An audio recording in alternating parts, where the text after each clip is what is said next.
Call the meeting to order for the workshop this evening. And the first item will be to stand and do pledge to the flag. I pledge allegiance to the flag of the United States of America and to the republic for which it stands, one nation, under God, indivisible, with liberty and justice for all. Welcome, everyone. We shall proceed here and try to get through things as quickly as possible. So, we have minutes of the last meeting approved this evening. Move for approval as presented. Second. Been moved and seconded to approve the minutes as presented. Any further discussion? All those in favor, aye. Aye. Any opposed? Do we have a motion to approve the minutes? I'll make that motion. Second. Motion and second. Any further discussion? If not, all in favor of the motion signify by saying aye. Aye. Opposed, same sign. The motion carries. Dan Burke, Health Department. Good evening. Good evening. Just one request tonight. I would like to move $1,700 from 1161 the vehicle or the general liability to 1161 vehicle and content insurance to make this last quarter payment. Questions of Dan? We have a motion to approve the transfer of $1,700. So moved. Second. Any discussion? All in favor, aye. Aye. Any opposed? Motion passed. Thank you. That's it. Thank you. Adam.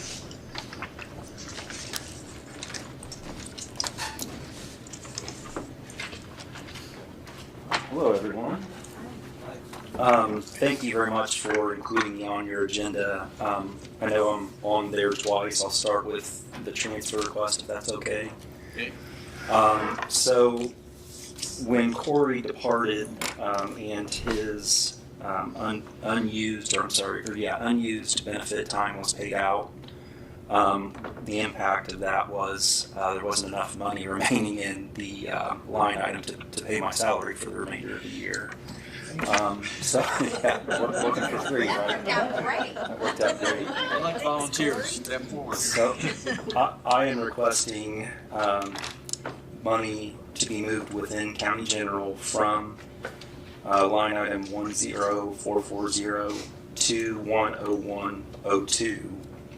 And again, it accomplishes two things. If it's approved, one, I can be paid for the remainder of the year, and two, it really minimizes the impact on our probation users fee account. So, Any questions of Adam on the transfer he's requested? Make a motion to approve. I second that. Been moved and seconded to approve the transfer as requested of $21,266.57. All those in favor, aye. Aye. Any opposed? Motion passed. Travis, before you have to leave, correct? what's that? Can you stick around? I can stick around. Can you stick, okay. Yeah. We'll do that in the next. Okay, what we talked about, okay. I think I'm next on the agenda as well. Jennifer, you can come on up, Jennifer, if you'd like. I'm here today for the second reason, to request permission to sign the contract for both the JRAC Community Corrections Grant and the probation grants. I want to acknowledge that I actually probably should have been up here in May because we have already written the grant and missed the step to come up and ask permission to apply for it. So you have to ask for forgiveness on that. You still want us to pay you. What's that? But he did that. Just a little bit of information. We were successful once again this year with our grant application. The DOC awarded in total,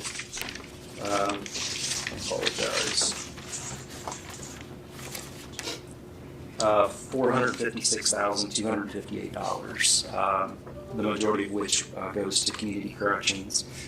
Some of the other information that I think is very useful. I started tracking our grant awards back in 2014 when I first wrote our very first JRAC probation grant. Since 2014, probation has been awarded a total of $890,000 for the DOC grant. In that same time frame, Community Corrections has been awarded just a little under $4.5 million since 2014. So we hope to continue to have access to this money. I do want to say that the DOC's grant award was reduced by $7 million in 2026, and we were told that it's going to be reduced by an additional $7 million in 2027. I would suspect that we'll see an impact on those awards, but on our awards, but I'm hopeful that we'll continue to have access to that money. So. Questions of Adam on his request on this grant?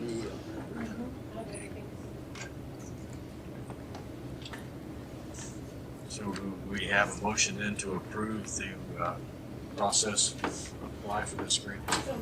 Second. Any discussion? All in favor, aye. Aye. Any opposed? Motion passed. I think the commissioners will also need to approve that, so do we have Move for a motion? approval. Second. A motion and a second to approve their grant application. Any further discussion? If not, all in favor of the motion signify by saying aye. Aye. Opposed, same sign. Motion carries. Thank you all, and I have it calendared for next year to come up in May for the 2027 grant. Until then, application. So, forgiveness is granted. I appreciate it. Thank Appreciate you. that very much. Jeff, did you want me to talk about that now or at the end? When we do items of discussion, we talk about the 2026 budget discussion, we'll do that then. Okay. Thank you. Jeff, you have an item. I do. Actually, 3 items, and Bobby has the documents there that will require council approval. There are 2 interlocal agreements, and all of these things we have discussed several times in the past months. The 2 interlocal agreements, one is for the speed limit signs that we purchased through ARPA funds, and those have been placed, and 4 of them will be given to the towns where they're located through these interlocal agreements. And so we would ask your approval for those. The second is for the Wi-Fi money, which is going to come from the commissioners' Wayne County Edit funds that has been committed $3,000 for each of the 5 communities that through the HELP program received funding for enhancing their parks. And this Wi-Fi, we will help them pay for the equipment installation, and then they will agree to provide the actual service at their parks for the next 3 years. So that will also require your approval and signature. And then finally, the memorandum of understanding with Help the Animals, in the amount of $30,000, $15,000 of that will come from the commissioners' discretionary funds, and $15,000 will come from the commissioner's line item for animal welfare. And Help the Animals, as you're aware, is the organization that we contract with to take dogs and a few cats when necessary for them to be taken off the streets of the county, not from the city. And this will allow them to improve their facilities so that we have more certainty that they'll have space available as it's needed for our animal control folks. So I would ask you to approve each of those 3 things for us tonight. The commissioners have already approved. So do we want to take these individually, or? You certainly could do that. Which one are you distributing first, Bobby? This is the speed limit signs. Okay. The what? Speed limit, electronic speed limit signs. Are these, do we need to all sign this, or this? Yes. Yes, no, it's an interlocal agreement, so you all need to sign. Okay. Move for approval. Speed limit signs. Second. So moved and seconded to approve the agreement on the speed limit signs, various communities. Any further discussion, questions? All those in favor, aye. Aye. Any opposed? Motion passed. So those are starting around to signatures. Next item, Bobby. Easy Wi-Fi at the park. Wi-Fi at the parks. The 5 parks that we participated in funding through the HELP program. $3,000 for each of them for installation of equipment so that they can have Wi-Fi available, and they agree to fund that Wi-Fi for 3 years. Any questions? We have a motion for that approval. So moved. For a second? Second. Been moved and seconded to approve the agreement on the Wi-Fi for the 5 parks that were installed last year in 5 of the towns in the county. All those in favor, aye. Aye. Any opposed? Motion passed. Get that signed. Next from Bobby. Help the animals. Help the animals agreement that Jeff just described. Have any questions? Have a motion to approve that. So moved. Second. Been moved and seconded that we approve the MOU with the Help the Animals Incorporated. All those in favor, aye. Aye. Any opposed? Motion passed. Thank you. We'll get those signed as they go around. Very rare. So we have carryover of requests to post 3 positions by the clerk's office that we heard in personnel earlier this month. Kim and I met with the clerk and the chief deputy, went through the staffing in the clerk's office as a whole, that being the clerk's office, small claims, and voter registration. As a reminder, her request was to post a full-time position in the small claims office, a full-time and a part-time in voter registration. Kim and I spent quite a bit of time with them talking about the number of employees they have, their plan for reorganization and amended job descriptions, reassigning job duties within the office, and understanding that they're working on that while they're also trying to run the office on a daily basis.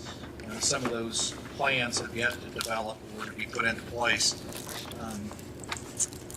The clerk's office has 17 full-time employees, 6 in small claims, 1 in voter registration, and 10 in the clerk's office. And then they also have 5 part-time positions. One of those is considered seasonal during voting season that they use, and in the summer they use some high school students.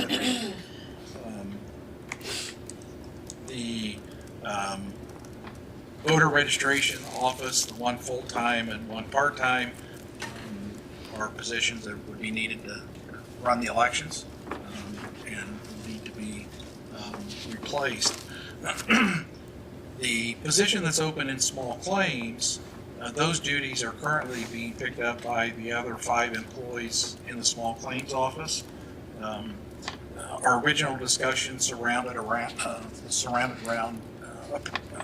recommending the approval of those full-time positions, the 1 full-time in small claims, full-time in voter registration, and the part-time in voter registration.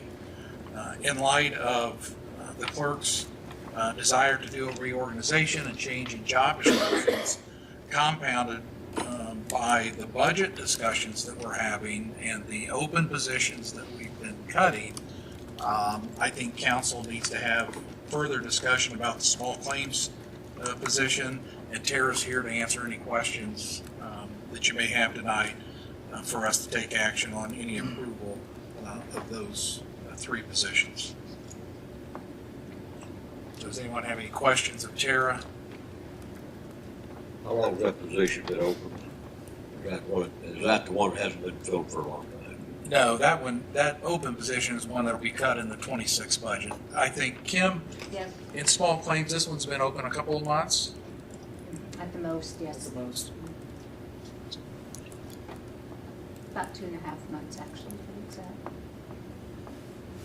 And the ones in voter registration, how long have they been vacant? Well, the voters registration would be since January 1, the full-time. Original full-time. And another full-time was hired, so probably about a month, 30 days for full-time. Tara, do you have anything you want to add on these? I just want to add real quick, at the small claims position, it is covering 2 other desks too, when they're out. So that full-time position is double trained to fill some other spots too, if there's vacations, Within the small claims or within other courts? just in small claims.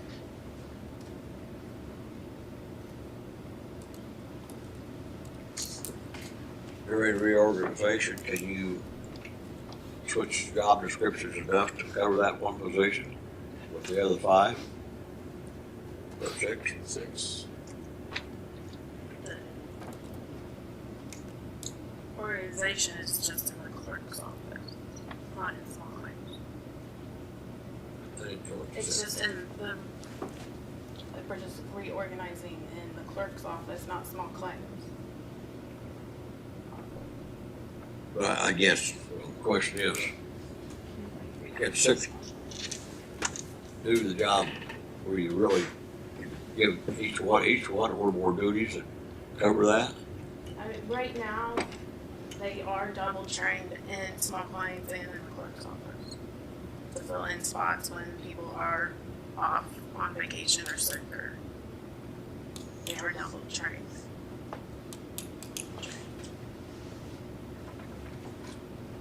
So let's separate the 2 offices so we can have conversation. Let's talk about the voter registration, the one full-time and one part-time position. Our recommendation would be the council approve the posting of those 2 positions in voter registration. And with an election coming up next year, going to be critical positions. Make that motion. Fill those 2 positions for registration. For the motion, do we have a second? I'll second that. Any further discussion? All those in favor signify by saying aye. Aye. Any opposed? Motion carries. So now let's talk about the open position in small claims. Understanding the, we've cut several open positions in the proposed 26 budget as we've worked the last several weeks trying to work around what we believe our revenue will be in 26. We started this process earlier in 25 to review these positions for this particular purpose. And if we ever get ourselves in a position over the next 3 years where we have to make significant cuts, I think any cut we can make now in an open position serves us better than consideration of cutting filled positions of employees in future years. Now that's my thought, my opinion, but it's up to the council as a whole to take action on this. I might add that along with the anticipated loss in property tax revenue, which we don't know exactly what that's going to amount to yet, we do have an estimate from the state of increased circuit breaker. Thus, that is people that reach the cap on their properties, and so they do not pay above that cap, and that is going to cost us an estimated 1.8 million next year. That's what we've gotten from the state at this point. So that's another issue that could cause us some major problems in 26, that even though we may have ample funds in the budget we're not gonna receive all those funds because of additional properties reaching the cap on their property tax. It's just something else to keep in mind for the problems we have coming up in the near future on our revenue. Max, I have a question, or Barry.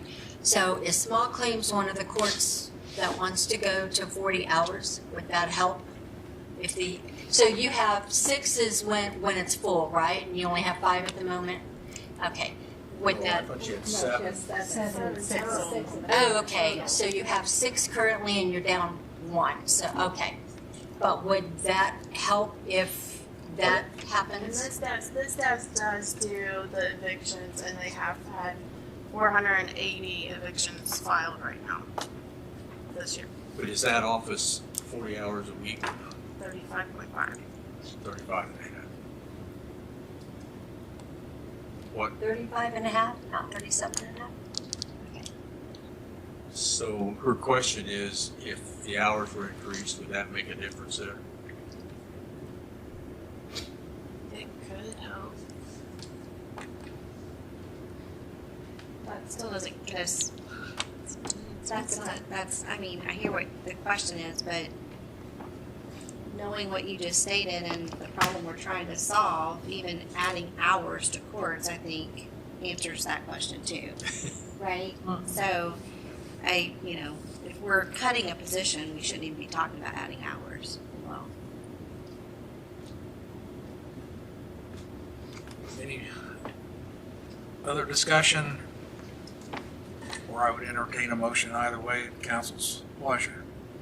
I move that we do not post and hire that job at this time.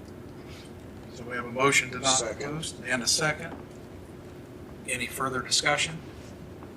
If not, all those in favor signify by saying aye. Aye. Those opposed? Motion carries that the open position in small claims will not be posted to be refilled. And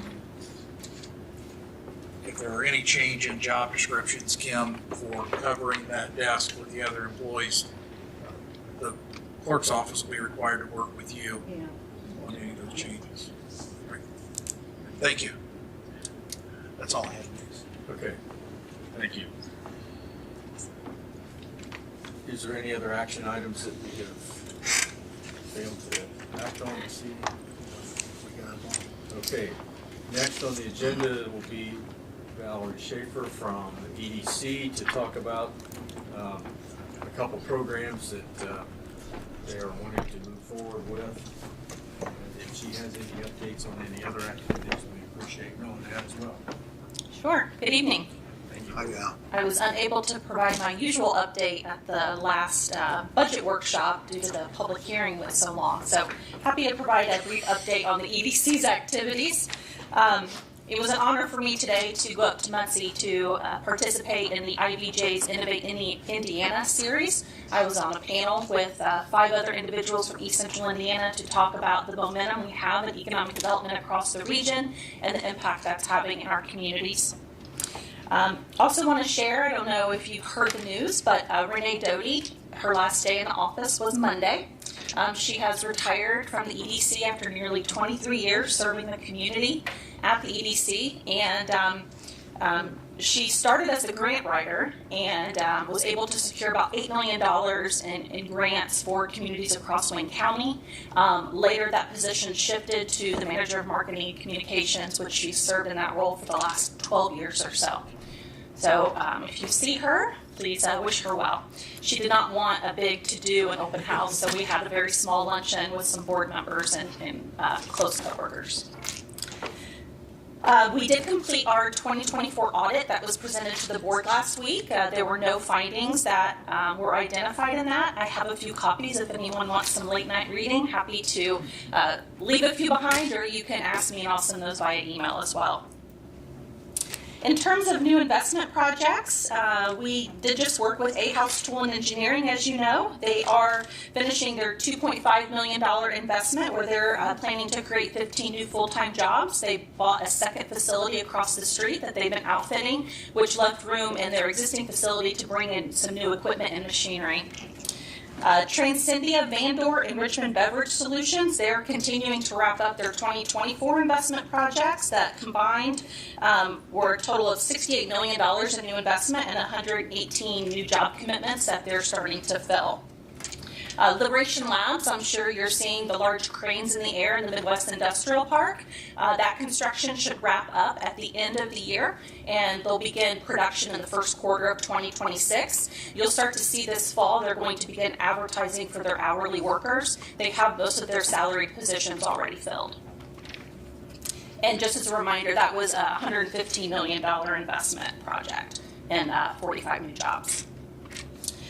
We've been working with Forge ECI on a target industry analysis that has come back and is complete and more or less validated the clusters that we already knew were our target industries, which are advanced manufacturing, food processing and value-added agriculture, logistics and warehousing, and IT.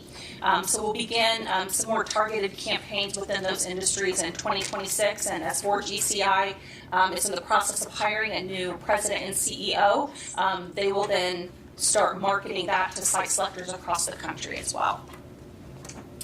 In terms of housing, there's a lot of activity in the housing right now. As you recall, the Housing Accelerator program that we launched this year with $820,000 to ignite unfinished subdivisions throughout the county. There's a total of 3 developers in the 5 subdivisions that were approved for that project. They're finishing up their plans right now, working with contractors and getting bids to be able to start construction hopefully in the spring of next year.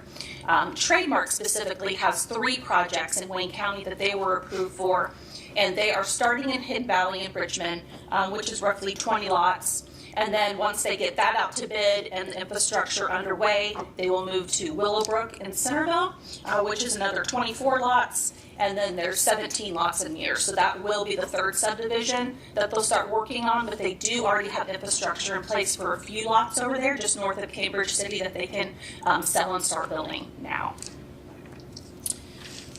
Additionally, in housing development, I'm sure you've seen 6th and Main beginning to be erected. That's been a very long project, so we're happy to see that construction starting, and we'll be more eager to see it finished and then leasing units next year. AP Development is still working on their downtown development project, which is about a $30 million investment for 5 historic buildings in downtown. Right now they're working with their architects, finishing up drawings. They should start cleaning up and cleaning out the properties this fall to prepare for construction in the spring. The EDC's blight elimination program is underway. 17 homes have been demolished to date and 20 are currently in progress, and that's throughout all of Wayne County. A total of 37 have actually gone through and have had the asbestos inspection, which is the first step to being able to understand what might be needed to be remediated prior to demolition. So Sarah Mitchell and the EDC is managing that project, and it's moving along very nicely. Lastly, we've been working on industrial park readiness. I'm sure you've all followed some of the meetings at Richmond Common Council regarding the sewer upgrade project. That's about a $25 million investment that needs to happen to upgrade the size of the pipe that goes from the park to the treatment plant. That is needed in order to increase our capacity for future industry to locate in the park. Council tabled that discussion for the sewer rate increase, and we're currently working on a plan to see if there's any other financing that we can uncover as an alternative before we re-engage conversations about a rate increase. So I think that's all I have in terms of an update. Are there any questions about any of the projects we're working on? Okay, if not, we'll jump into the 2 projects I specifically want to talk about today. I think if it's okay, first we'll start with the land bank. I did bring you printouts of both of the contracts, well, the budget and then the Make My Move contract at your seats. If you recall, earlier this year, there was a decision to engage with Intent Indiana's Renew Land Bank to look at starting a countywide land bank. The Consolidated Edit Fund and County Edit split the cost of that $200,000 contract to work with Intent, who would do all of the due diligence, determine to determine the need and scope of a land bank, and then further help us stand one up and provide technical assistance over the next 5 years. So we have already made that investment. Intent has completed all of their due diligence and has prepared what we call a discovery report. I did send you a link to that report last week, but Kathy, Jeff, and Max were able to attend a presentation of intent of that discovery report. Jeff and Steve were present as well, and really that report validated the need for a land bank in Wayne County. Just to refresh your memory, the intention of a land bank is to proactively save our neighborhoods. Right now, we have a lot of deterioration that's occurring. Properties go either unsold at commissioner's sale and sit vacant, blighted, and abandoned, or sometimes they do get purchased by commissioner sales and minimal investment is made into those properties enough to get a tenant in there, yet those properties continue to deteriorate and cause blight, which necessitates the need for a blight program that we currently have ongoing right now in Wayne County. We want to be more proactive to neighborhood revitalization and have strategies for neighborhood redevelopment to be able to acquire and hold those properties, find a builder, find a landlord, find a developer that has the wherewithal to fully revitalize those properties and sell those to those entities that have a plan for revitalization. The land bank is able to hold those builders and landlords accountable for the investments that they say they're going to make, and if they don't make those investments based on the agreement they enter into, the land bank can actually take those properties back later if that investment does not occur. So again, this is just a way for us to be proactive in our neighborhood revitalization efforts. And so as we look to stand up a land bank, we're doing a couple of things. One is working with jurisdictions throughout Wayne County to determine who wants to be partners in the land bank, and with the partnership does come a financial contribution of some sort. So all of our cities and towns are evaluating what that contribution would look like.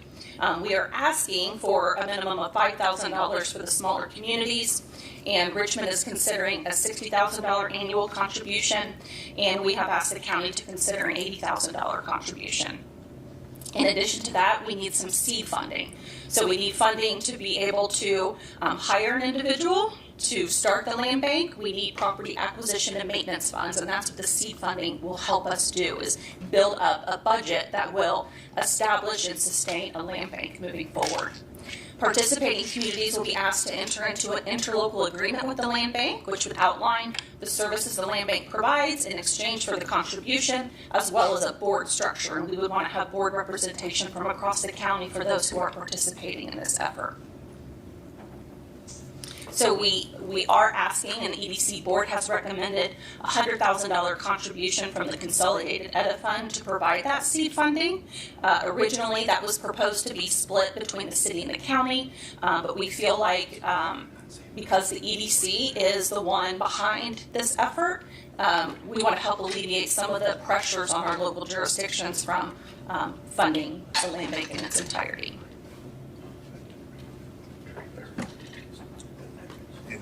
To go along with that, then, the yearly contributions that you're suggesting from the county, the city, and the small towns would not come from Consolidated Edit, but from sources within those entities. Yes, that is correct.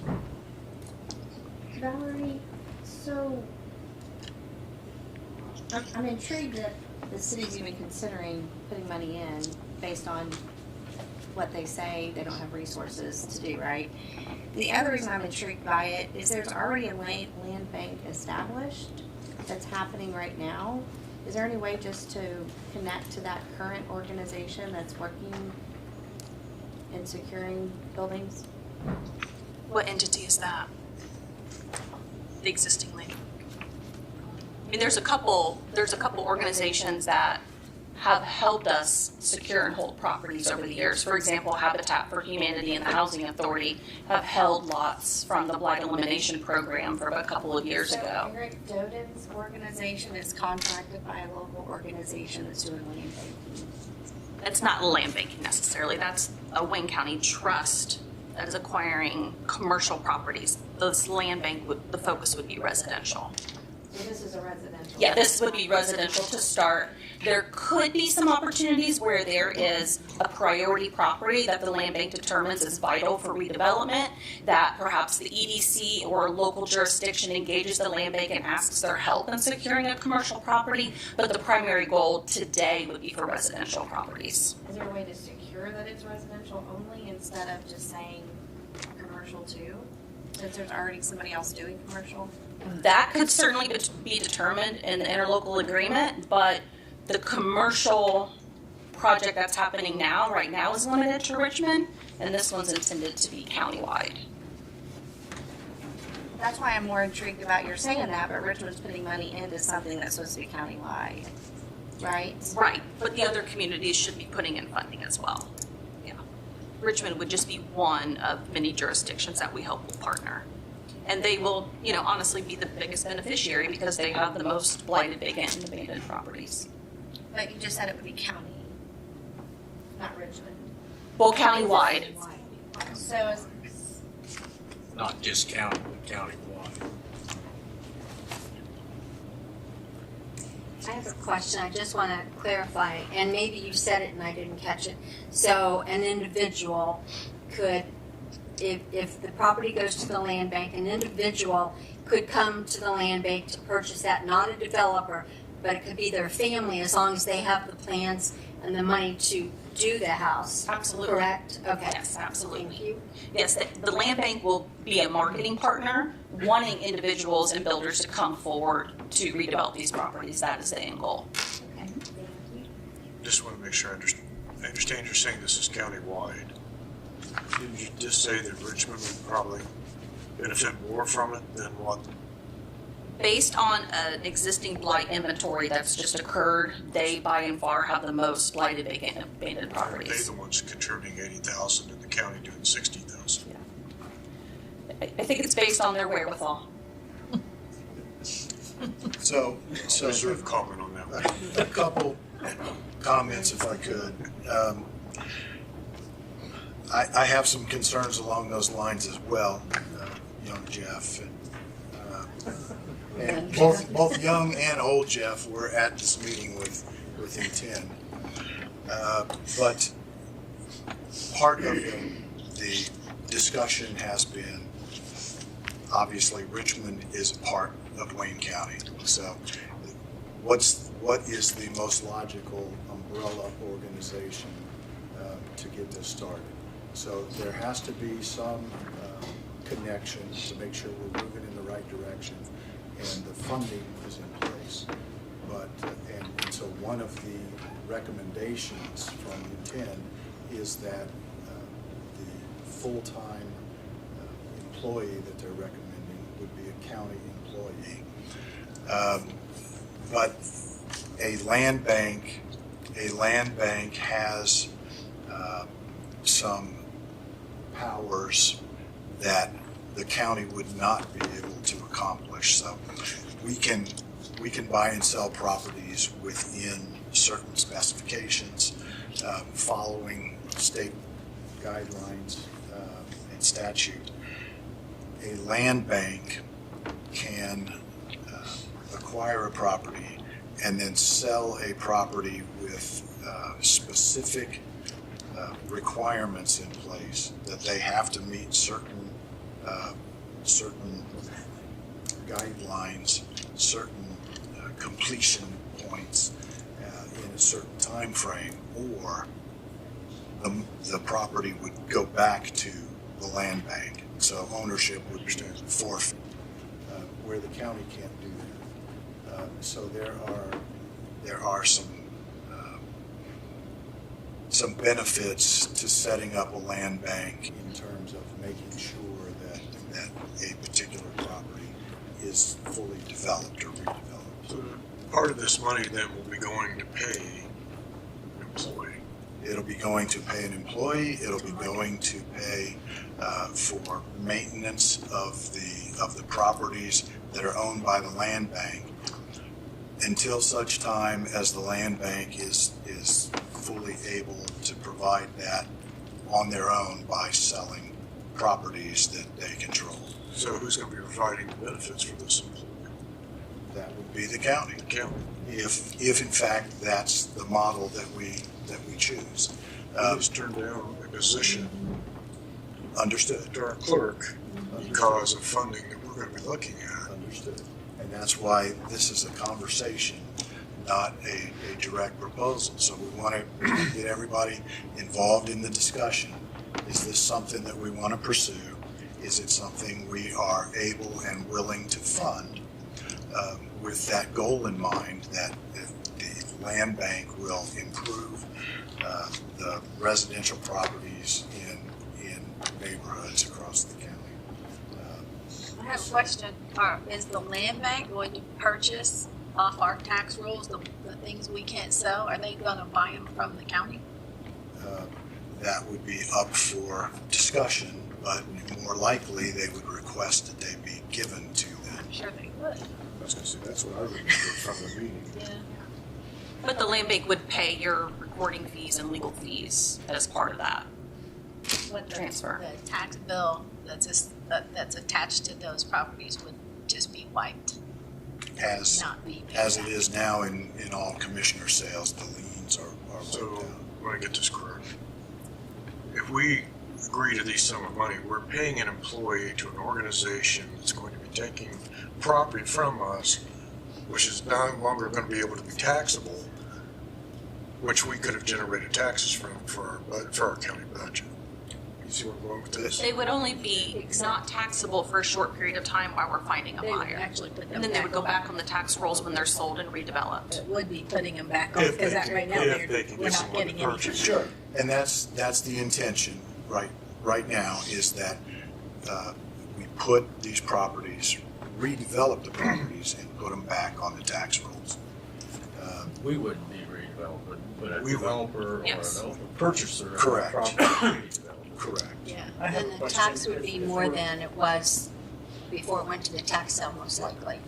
If we're having an employee to manage the land bank, why doesn't the county become the land bank themselves, since we have the employee itself and we have the properties? We can do some of the things. I know, because how we can't sell it, that's the main reason, right? Because we have these guidelines when we sell on To be appraised value and all that kind of. And again, ultimately, if this works, the plan would be that the land bank will be self-sustaining. Will that work? Your guess is as good as mine. I have absolutely no experience with land banks, but we have been talking, and Valerie and her staff have been talking to Intent, and their recommendation is that this is something that would be advantageous to Wayne County to participate in. Do we have other communities in Indiana that have done these land banks that we can get testimony from? Absolutely. Yeah, there's, I mean, I think that's important to see how. Email. It does work. Yeah, I mean, there- it does work. I'll sit here and tell you, I've seen it, it does work. So I would I'm like just to- struggling with the concept right now. I'm just struggling with the employee, like, Well, it can't support itself, an employee, like, the intent is to set up a separate not-for-profit, that would be the land bank, that would be engaged in an interlocal agreement with the county, with the city, hopefully with Hagerstown, Cambridge City, Centerville, who would make a financial contribution that would make up the budget in addition to this $100,000 seed funding. That would be 3 to 4 year agreement for annual funding that would allow us the time to stand up the land bank for them to generate revenue. And then it would be renegotiated at the end of that interlocal agreement, whether or not you would be willing to engage in another 3 to 4 year contract and what that funding obligation could be. It could be reduced over time because as they're acquiring property and selling it, they're generating their own revenue. So the line item, that if, to the extent there is a line item in one of our budgets, would be the $80,000 yearly contribution. The employee, at least in the initial contract, they're suggesting that it makes more sense for that person to be a county employee, but they would be paid by the dollars that are contributed jointly between the county, the city, and the other communities. We would have certainly the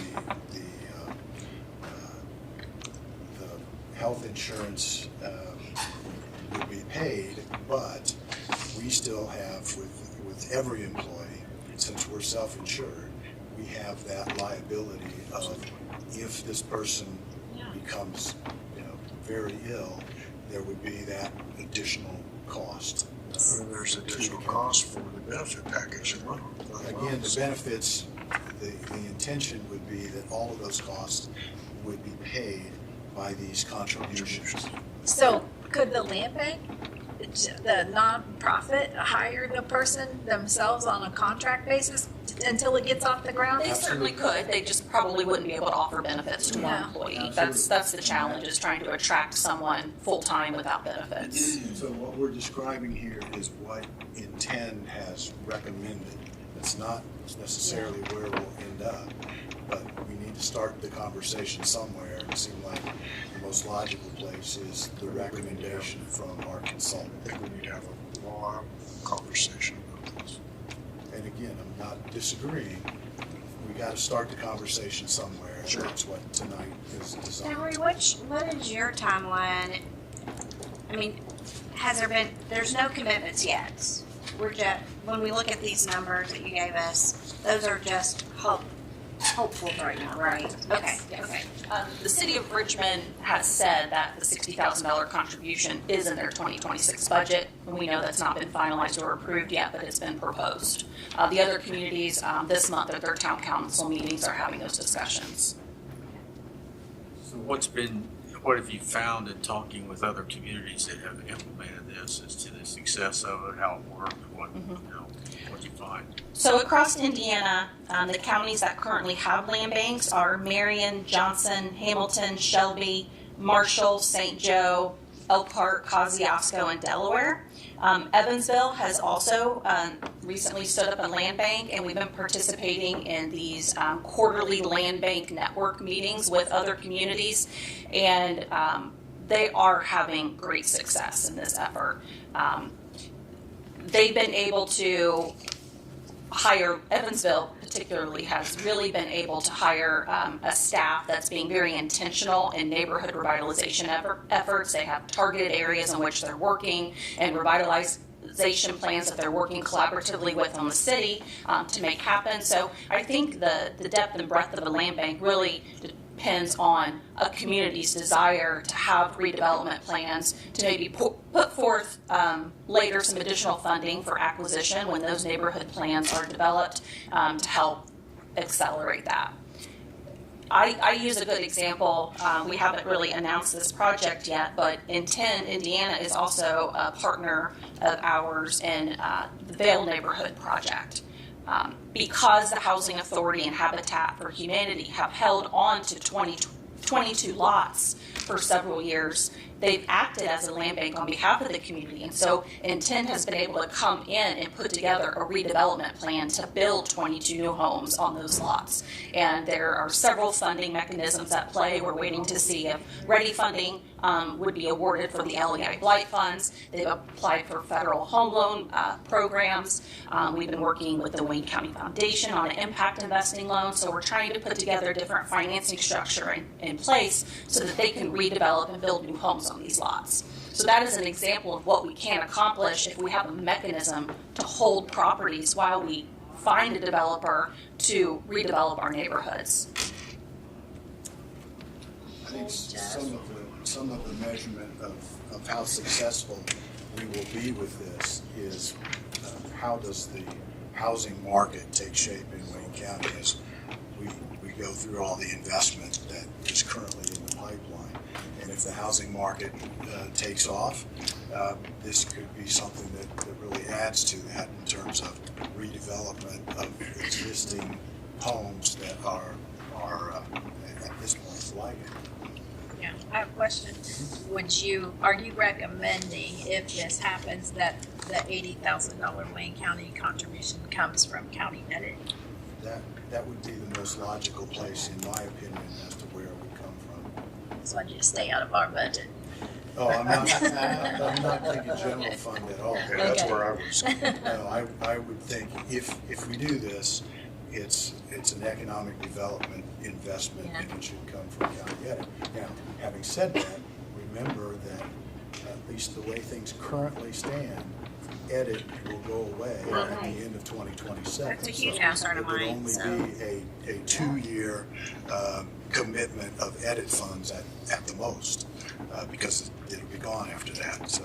And so that's, I guess for me, that's where I'm at too, and I said that to Beth before the meeting, it's I want to ensure that the EDC office that we currently have is going to be supported, and I want to be careful that we're not, I know this housing is a big component of all of our conversations, but I also want to ensure that we have dollars that's going to support an office past 2 years as well. Absolutely. And I know we haven't had that discussion publicly, but I think it's one we need to start having to put into plans. And we have started very quietly, but we will have to build on that. And our partners across the county will have to be a part of that and decide how we're going to fund economic development post 2027. So when I look at these dollars, I think to me, I want to talk about that too. Instead of just saying, okay, let's take $180,000, which could support the office in 2 years. So I'm just, Absolutely. we have a lot of things still in the pipeline and obligations that we've made. Agreed.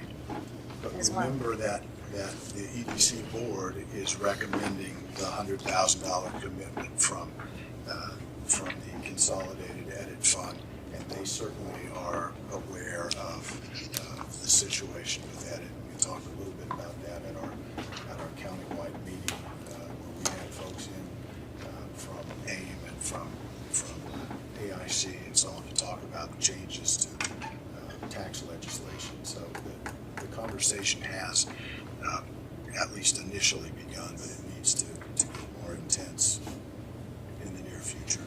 But directly to what you're asking about or discussing here is, we will be in a unique position that county council has never been in before in determining the implementation of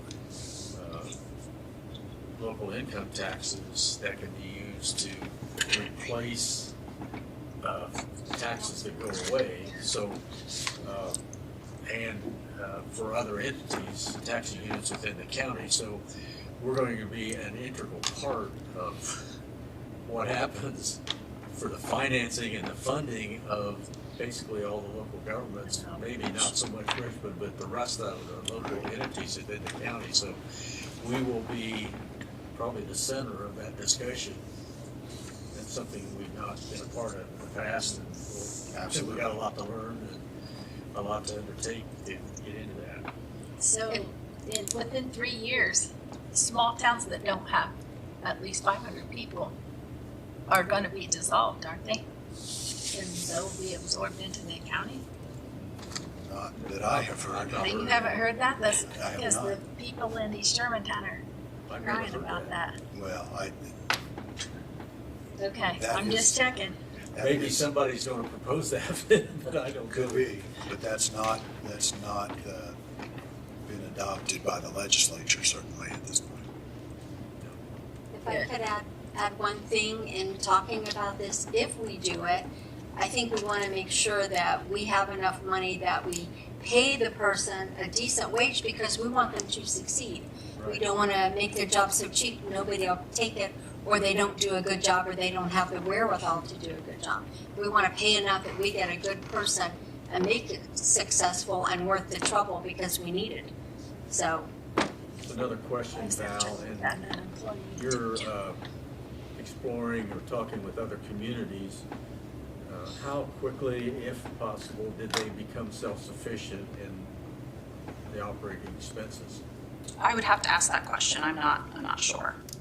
I would be interested in knowing how successful they have been in becoming self-sufficient to get off of the subsidy role of local government. So you mentioned too, Valerie, in addition to this, there would be additional seed money that we would need, or did I misunderstand you? So in addition to the $100,000 from Consolidated Edit, the county would need to consider a potential annual contribution of $80,000 from County Edit, as I understand, would be the For For design 5 resource years or funding. just ongoing? That is still Okay. up for negotiation. We talked about a 3 to 4 year interlocal agreement. We're gonna need to work through that because county edit, we may have a balance in the county edit fund, Right. but we won't have an ongoing edit tax after 27. I got a question. You talk about a 3-year trial period, make sure it works. So we bought a lot of property, blighted property, but it has not been sold, and the program does not continue. What happens to that property? Land Bank would have to sell the properties. If you haven't been able to sell it to begin with. I don't know. Well, that's just a question in my head. What happens to that property if you haven't been able to sell it during the 3 years? If it was given to them, shouldn't they give it back? County by neighborhood, there's no tax lien on it, so. Yeah, well, the county couldn't get it back that way either, so. So what's the next step in this process? You made this initial presentation to the group discussion. What do you see, or how do you see this playing out? Well, in order to finalize the scope of the land bank services, we need each jurisdiction to make a commitment to the program and to be a partner. And then further, we would need the county to decide if they were willing to house the employee. So that can be as quick or as lengthy a process as our team of 10 needs for it to be. So let's keep the discussion moving. Misty, to your point, there's just under $4.5 million in county edit at the moment, Unobligated? unobligated. Unobligated. There's a couple $100,000 that's obligated at this point, and there will be some additional requests, but we have ample funds if we wanted to at this level make a 4-year commitment. That is available along with the money to continue to fund the EDC for the same length of time. So there's about the same amount, maybe a little bit more in the consolidated edit fund, but there are significant obligations of project funding for consolidated edit. There are not a lot of commitments for county edit at this point, and we have been very diligent about keeping our county edit funds available for economic development purposes, and have done that. So that's why there's some funds. Jeff, can you provide us a list of what those commitments are for each one? For the consolidated, absolutely. Valerie puts that list together. I have one copy, but I could email it out to all of you. No, that's fine. I was just curious. It'd be nice to. Yeah, so currently we have about a cash balance of roughly 4.2 million. Unobligated funds are about 1.6 million. But that does account actually for these 2 projects. I already slated them in. So if in fact we were to approve the Make My Move contract and the land bank seed funding today, that would leave us at 1.6 million. With remaining distributions throughout 2025, at the end of the year, if we didn't approve anything else, we would have about 2.6 million. That's on the consolidated edit That's on the side? consolidated But like you just said, 4 million is on the county side. Correct. I have one last question, because I do have trouble adding a county employee of any kind right now. I understand. Would the salary and the benefits, everything be paid by the land bank? Correct. Yes. Paid out of So those even funds. though they came Out of, as a county employee, that stuff would all be covered, just like if the health department gets a grant, they pay us. the every- only thing, Okay. the only thing beyond what they're paying us for the salary, they're paying us for the fringe benefits, but because we're self-funded on the health insurance side, it's possible. We're at $150,000 now as the commitment before reinsurance kicks in. So Yeah. it's it's not likely that it would happen, It but it could is happen. certainly possible with any employee that we add. So that's the plan. We can make modifications to this and talk about other options. whether there'll be benefits allowable, whether it will not, whether they hire their own employee, and certainly a lot of small entities do hire their own employees.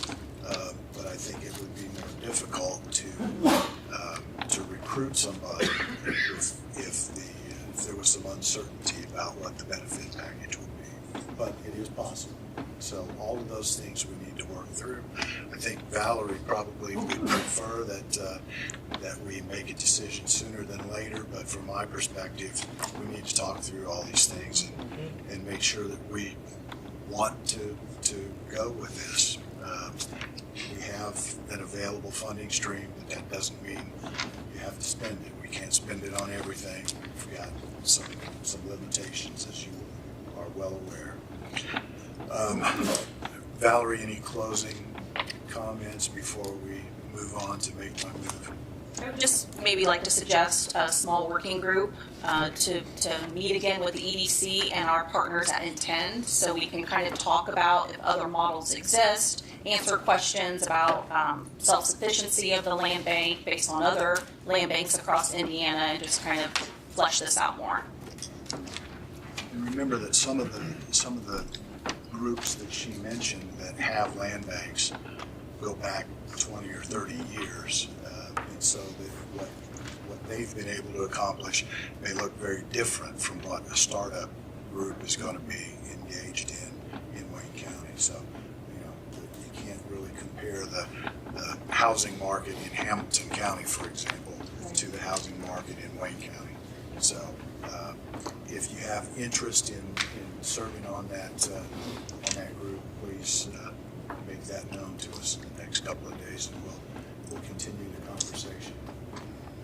Any other questions before we leave that topic and go to Make My Move? All right, thank you. Okay, next up is the extension of the Make My Move contract. As I shared in my email, we have wrapped up our recruitment of 30 remote workers and their families to Wayne County. That resulted in 71 individuals, which makes up 48 adults and 23 children relocating to Wayne County. So that average household size is about 2.4 people, with an average personal income for the movers at $102,000. Average age is 40, and the top states they're coming from are Florida, California, and Ohio. We've been fortunate that 15 movers have been here for a full year and have all remained in place here in Wayne County. And in fact, one mover just moved out of an apartment and bought a home, so we always love to hear those stories. Of the families, 2 sets of parents have also relocated with the family, so we're getting additional movers in addition to the 71 that we report. And 43% have purchased homes. The majority of those have been in the city of Richmond, with the exception of 3 families, 2 in Centerville and 1 up north out in the county in Perry Township. And so as we've closed out this phase, we've had great momentum, especially in the last 6 months of this program. And we have received hundreds of thousands of impressions as Make My Move's been marketing Richmond and Wayne County all across the country. And so we'd like to continue that momentum with another contract with a new goal of 20 remote workers and adding job seekers to that as well. The state of Indiana, through the IEDC, offers a grant program reimbursing communities for expenses with Make My Move, both for the mover incentives as well as the administration of Make My Move, the company. And so with that, the state at IEDC has determined that in addition to remote workers, they want to help support our existing employers with recruiting a workforce. Now, for a job seeker to qualify, they will have had to secure a job in Wayne County. So we're not paying for unemployed to move here. They will have had to engage with a local employer, met all of the background checks and requirements and minimum salary thresholds in order to qualify, and then they would be accepted into the program. So it would be a way for us to boost relocation incentives of our existing employers to help individuals move into Indiana and take jobs here in Wayne County. But because we don't know how many applicants in the end will be remote workers and bring jobs with them versus who will actually be a job seeker and work for a company, I feel like we need to budget as if 20 remote workers are moving here. And so for that reason, the EDC board discussed another allocation of $150,000 from Consolidated Edit, which would both cover our $50,000 contribution to Make My Move in addition to the $100,000 in mover incentives, with the idea that once we hit 10 movers and get halfway there, the IEDC would reimburse us in the amount of $70,000 through their grant program. So in the end, we would spend about $80,000 on a new contract. Valerie, how does Make My Move define qualified households? I see there's an asterisk in the contract, but there's no definition. Well, that is up to us to decide. We set all the parameters of who we will accept into the program. So mostly it's a salary threshold. They have to make a certain amount of money, whether it's the job that they're being offered here in Wayne County or it's the job that they're bringing with them. And then they have to pass background checks that are conducted of everybody that's accepted into the program. Once Make My Move qualifies them, that hits my inbox. I get to review their entire application. I do a little social media scrolling and do a little background check of my own before then I accept them into the program. Okay, thank you. Mm-hmm. So would this be only for job seekers or job seekers and? Both. Yes. We want to continue the momentum of the remote workers, but also try to support our existing employers in their talent recruitment efforts. Will the incentives to these people be any different than the first program? No.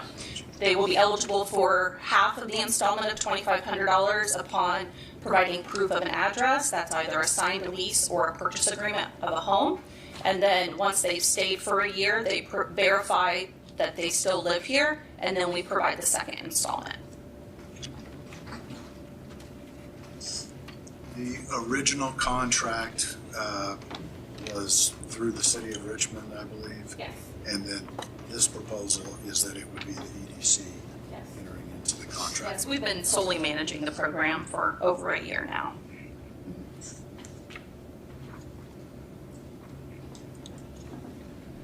This is also one of those items that you've kind of tentatively budgeted and allocated as part of the Consolidated Edit Fund availability, right? Yes, it has. Mm-hmm. Yeah. Yeah, there are communities all across Indiana that are engaged in this program and seeing great success. And, you know, I'm a firm believer that we want to be a part of that. We want to be a part of all this marketing that's happening, trying to bring individuals to the state of Indiana. I don't want Wayne County to be left out of the conversation. I think it's a nominal amount for us to spend to get a lot of publicity and marketing. And the individuals that I get to meet with one-on-one after they make the choice to move here and I get to deliver their package, they are thrilled with their experience here, and they're telling everybody they know about it. They're offering to be mentors for new movers coming in. They're offering to help be ambassadors for the program. They've all had a very, very good experience. And I'll admit, when this first came out, this program, when the city did it, I was against it. I thought it was a waste of taxpayers' money. And I'm happy to say I was wrong, and Val and her team has proved me wrong. I think it's been a great program. How many new people that we've had move into our community. So I'm definitely would advocate for this program. Great.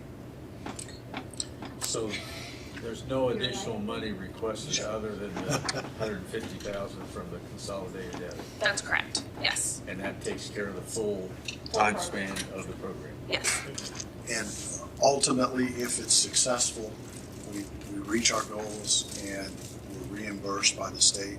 $70,000. It's only a $70,000. And there's a check in the mail, I'm told, for $60,000, which is our grant from the last time around since we met our goals. So that will help, that will go back into the Consolidated Edit Fund as well. Check is in the mail. It is in the mail. I have received 1 of 2 installments. The first check goes to the city since they did pay the first administration fee for the contract.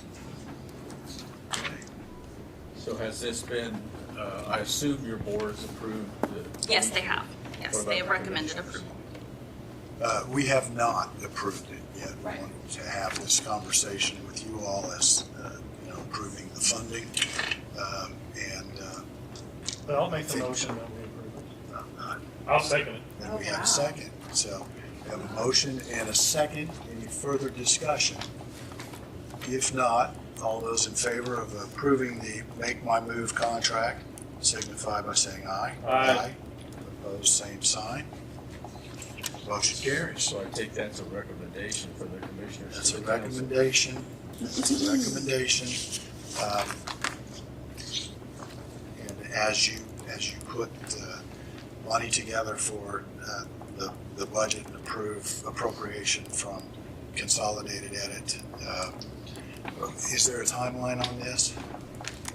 We're ready to go as soon as the funds are in place. Okay, so are you recommending that that there be money transferred in the 2025 Consolidated Edit budget, or do you want this to be in the form of an additional appropriation? Because how council, moves from here will be dictated by that. I think you probably have enough money that you don't anticipate spending, but it's already appropriated, to do it in the form of a transfer as opposed to additional appropriation.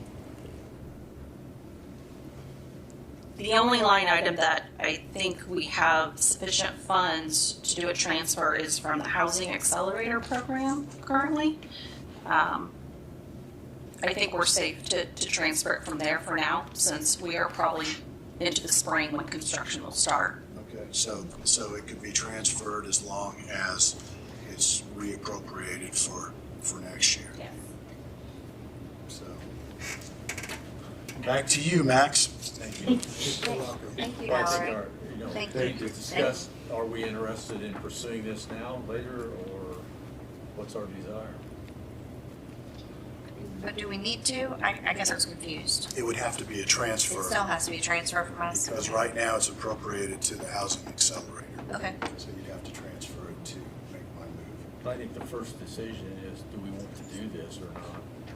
And if we do, then it's just a procedural matter to approve the transfer of funds. I think we've heard that the first effort has been successful, and the revenue comes from Consolidated Edit. Correct. And the amount is $150,000. Correct. And if they're successful, 70 of that will be reimbursed back to the Consolidated Edit. Based on the fact that Brad Klinger was wrong. And we have it on tape. And I admitted I was wrong. Yeah, there you go. And I am happy that I was proved wrong. Well, I'm gonna vote yes just because you're recommending. Thank you. You're welcome. Well, we got a yes. So that's the That's how much power Brad has. Yeah. That's awesome. It's been moved and seconded that we proceed with this renewal of this program. Additional discussion? I just want to say, I know Valerie wouldn't lead us astray. She believes in this program, and I want to support that. So, that's all. Well, we got a motion on the floor Yep. right now. We do. We need to approve that first before we go to Yep. the next. Right. So, Discussion. if there's no further discussion, all those in favor of the motion to proceed with this renewal of the Make My Move, say aye. Aye. Any opposed? Motion passes. So now we need to discuss the transfer of the funds to cover this so that she can get that started. I thought that was I part thought that's when we just, Was that part of your that motion? was part of my motion. yeah. I missed that. So, And it was both? But if you voted not knowing that, we can do it over. yeah, So I'll make the motion. We transfer the $150,000 from. Housing Accelerator Program. thank you. Yeah. Second. It's been moved and seconded that we transfer the $150,000 from the accelerator To Make My Move. to Make My Move line. Is there any further discussion on that? And then we'll do the paperwork for the auditor's office. Yeah, we'll get the subsequent to paperwork the done. meeting. All those in favor, aye? Aye. Any opposed? As soon as we get that document signed for the auditor's office, we'll be in good shape. Hey, 1 out of 2 is not bad, Val. We'll keep working on the other one. Okay. That's for the 25 budget, that transfer? That is for 2025, correct. I will say, I do know the one in Perry Township. His wife is English. Has a little accent. Seems like a real nice lady. There you go. From Paris. They know you and they haven't changed their mind. They're still here. Not yet. Okay. Next item, Mr. Hickenbottom. All right. Got some progress to report since the last time we met. The fairgrounds parking lot that we talked about, Brandon, our engineer, is finally coming to the end of all processing these fiber optic permits for the right-of-way, and he's indicated that he can get back on and give us this drainage information that we need so that we can proceed with the next step of getting some quotes for whatever drainage system that we're going to need to make this area that we've selected for the parking lot to drain properly. So I think we probably have a little more to report to you at your next workshop. Nothing to report on the building or the maintenance building security fence, although the west parking lot lights, that project did get started last week. And just a few hours after they got started, it came to an abrupt stop. They, as they were drilling in the southwest corner, as you know, if you remember the old jail that's over there, there was some bedrock pretty close to the underneath the soil. Well, it's even closer in that corner.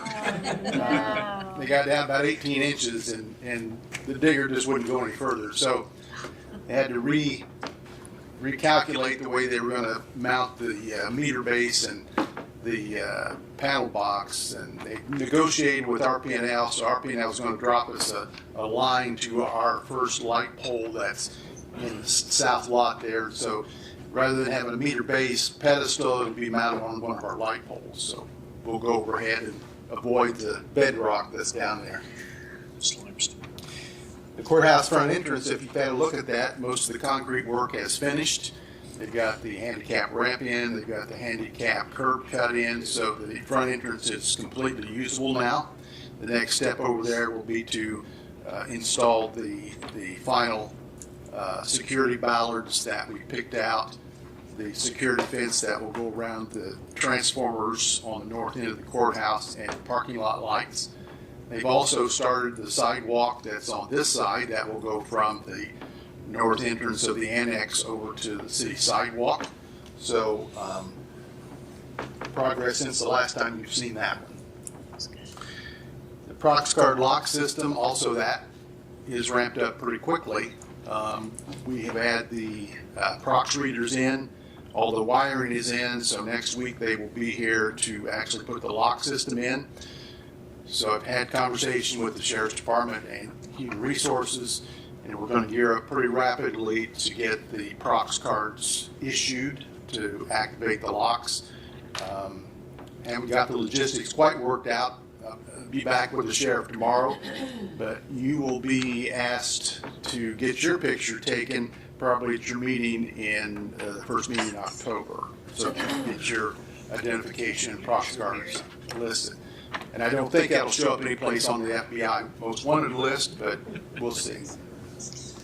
The courthouse elevator, the commissioners have determined after receiving information from our engineering firm that they feel like that there'll be more work, less projects next year, based upon the trending the way it's going now in Ohio and Eastern Indiana. So they felt like that we'll rebid that next year. And then the courthouse security entrance on the west side, we've narrowed down the focus and the scope of the project, and LWC is preparing a project contract for that, and the commissioners will get that probably next week, and we'll bring that to you then in your meeting in October. And then as always, your balance of your one-time amount is down there in the bottom right-hand corner. the highlighted amount is what the balance would be after what you've already committed to the sheriff's department for outfitting their new cars that they've got in. Any questions on the project list? I have one. Are you working on the drive for in front of the auditor's office? Weren't we making like a horseshoe drive or something The there? auditor's office. I'm sorry, coroner. Or the court's office. Sorry. Well, I'm looking at him, We're not gonna put a drive up to the auditor's office. but sorry. Coroner's office. Yes, that's part of that project. Okay. Yeah. Thank you. And I might mention that Commissioner Roberts and a couple of representatives in the IT department, myself, and a local contractor who has a pretty good reputation of sound systems. We met last week, and we should have a proposal for the yeah, I know you can't hear me. So the commissioners will be able to consider that next week, and then we'll share that with you at your meeting in October. Thank you.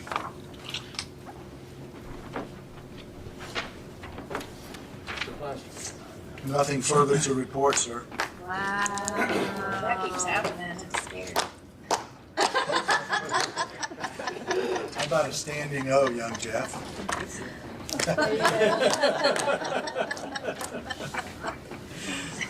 Is there any other business to come forth before we move into budget discussion? I'll just give you a brief update on the radio project. There's not a financial update because we've not had any milestone payments of any significance, but the towers have been built, all the equipment's been delivered on the outside. Electrical work is continuing.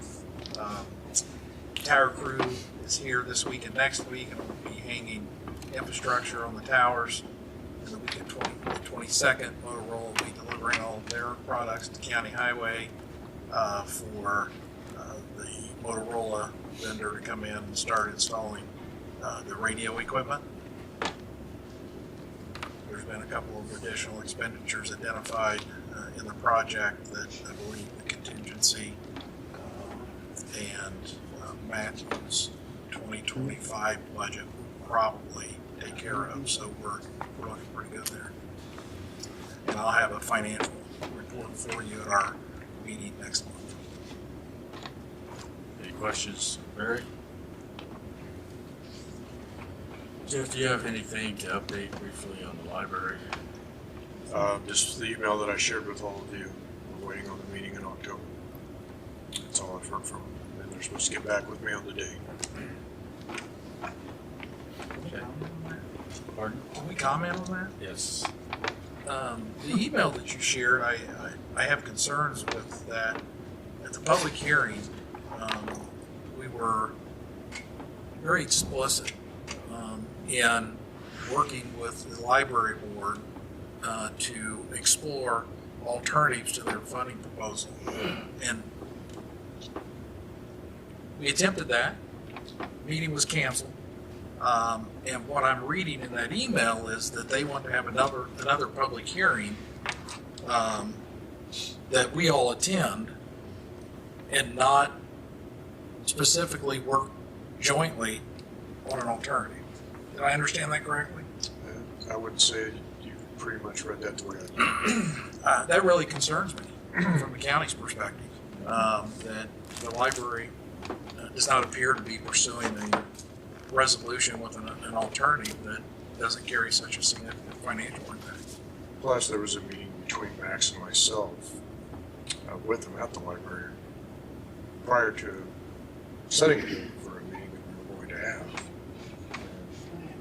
After they met with the library board, that's when I received this email that I shared with them. Jeff and I met with them 2 days after the hearing.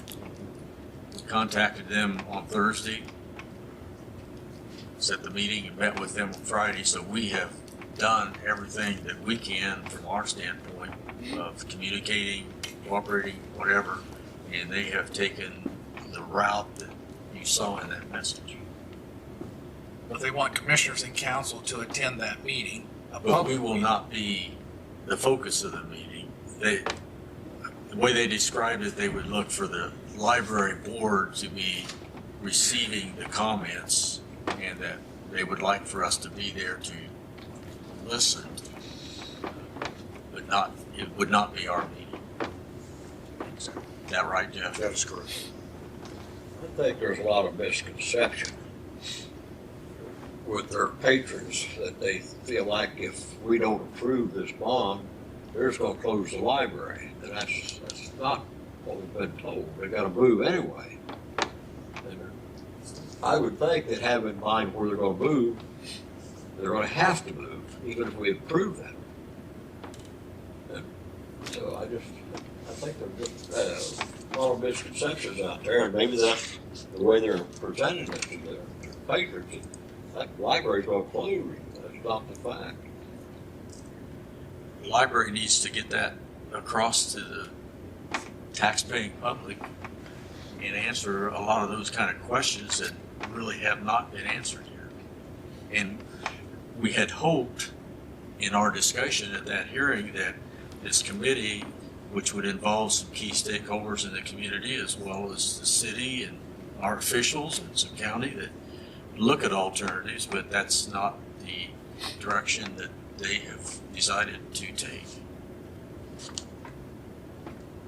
Although we had some that spoke maybe not in favor of it, I didn't think they would receive very well when they talked. I was a little disappointed there.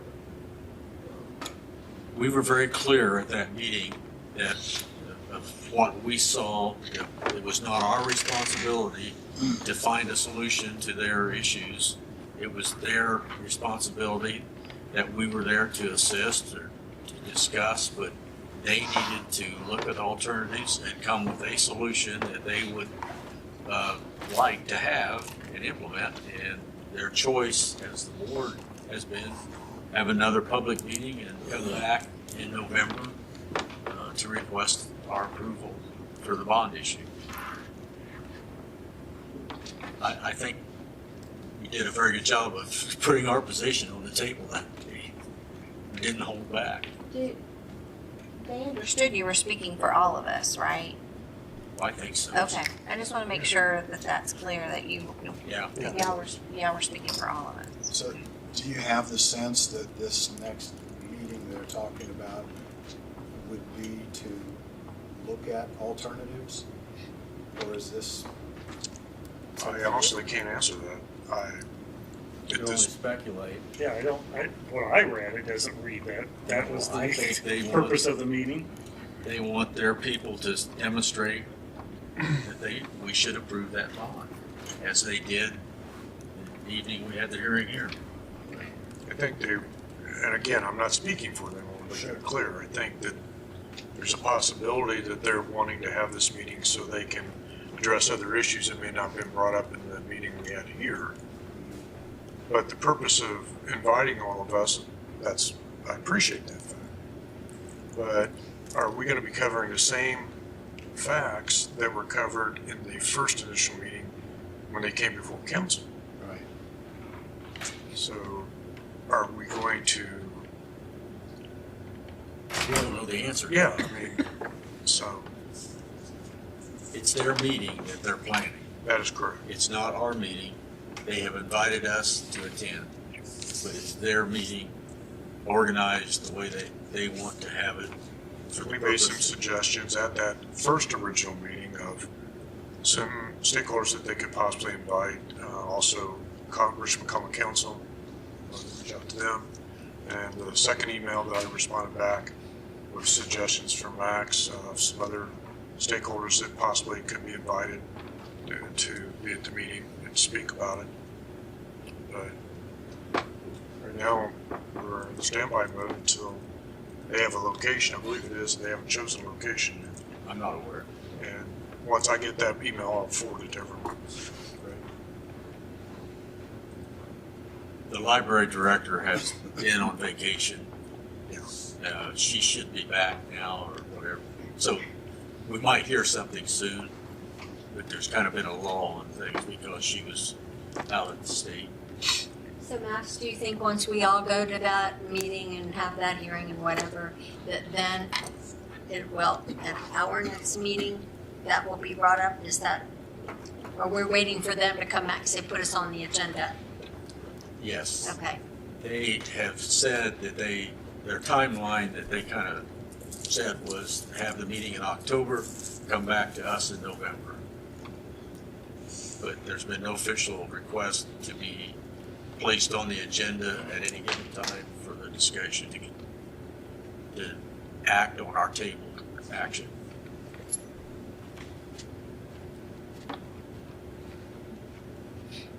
That's where we're at. Okay. Thank you. Thank you, Jeff. Thank you. Jeff has taken hold of this, and I appreciate his devotion to trying to get this resolved. If nothing else, do we have a motion to adjourn this part? We're not adjourning our meeting, but we'll take a break and. Like motion, we take a break. Yeah. Second. Yes. So we'll continue in about 10 minutes with our budget discussion, or sooner if everybody's around the table. Learning experience, you want to be mentored.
I usually take them.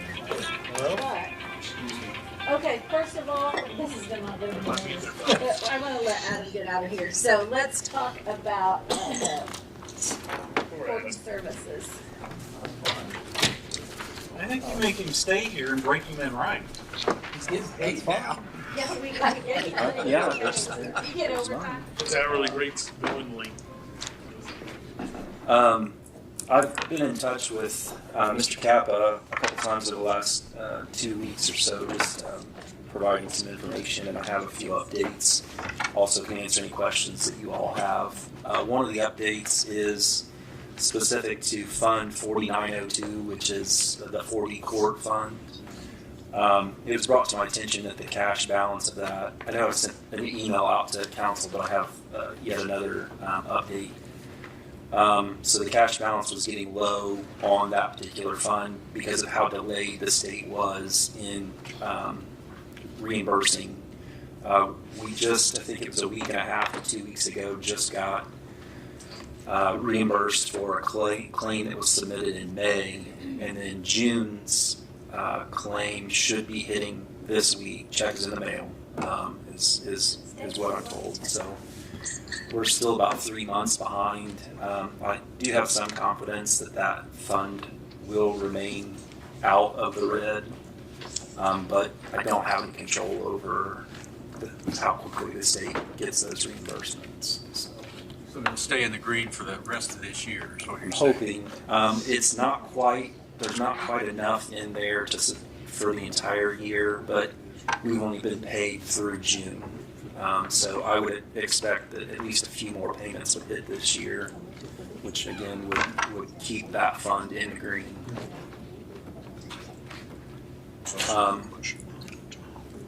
Any questions about that?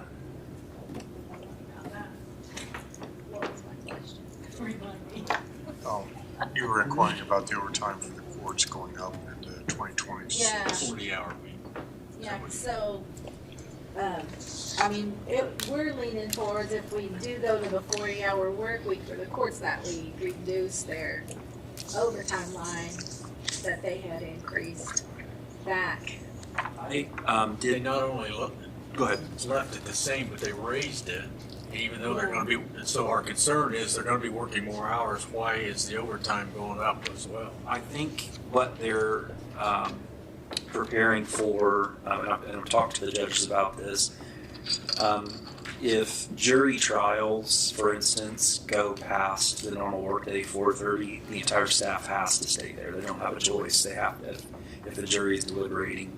And so I think they feel as though knowing what's coming through the pipeline, that it would be important to have adequate funding in order to be able to pay that overtime when those situations arise. Their calendars right now, they are booked out through 2027 and are even, I think in some instances, scheduling things for 2028 because of all of the trials and things that have to be put on the books, have time limits, have, stuff like that. So I definitely get what you're asking. I think that they're doing that in anticipation of needing the ability to offer that overtime. So in our anticipation of having less money, and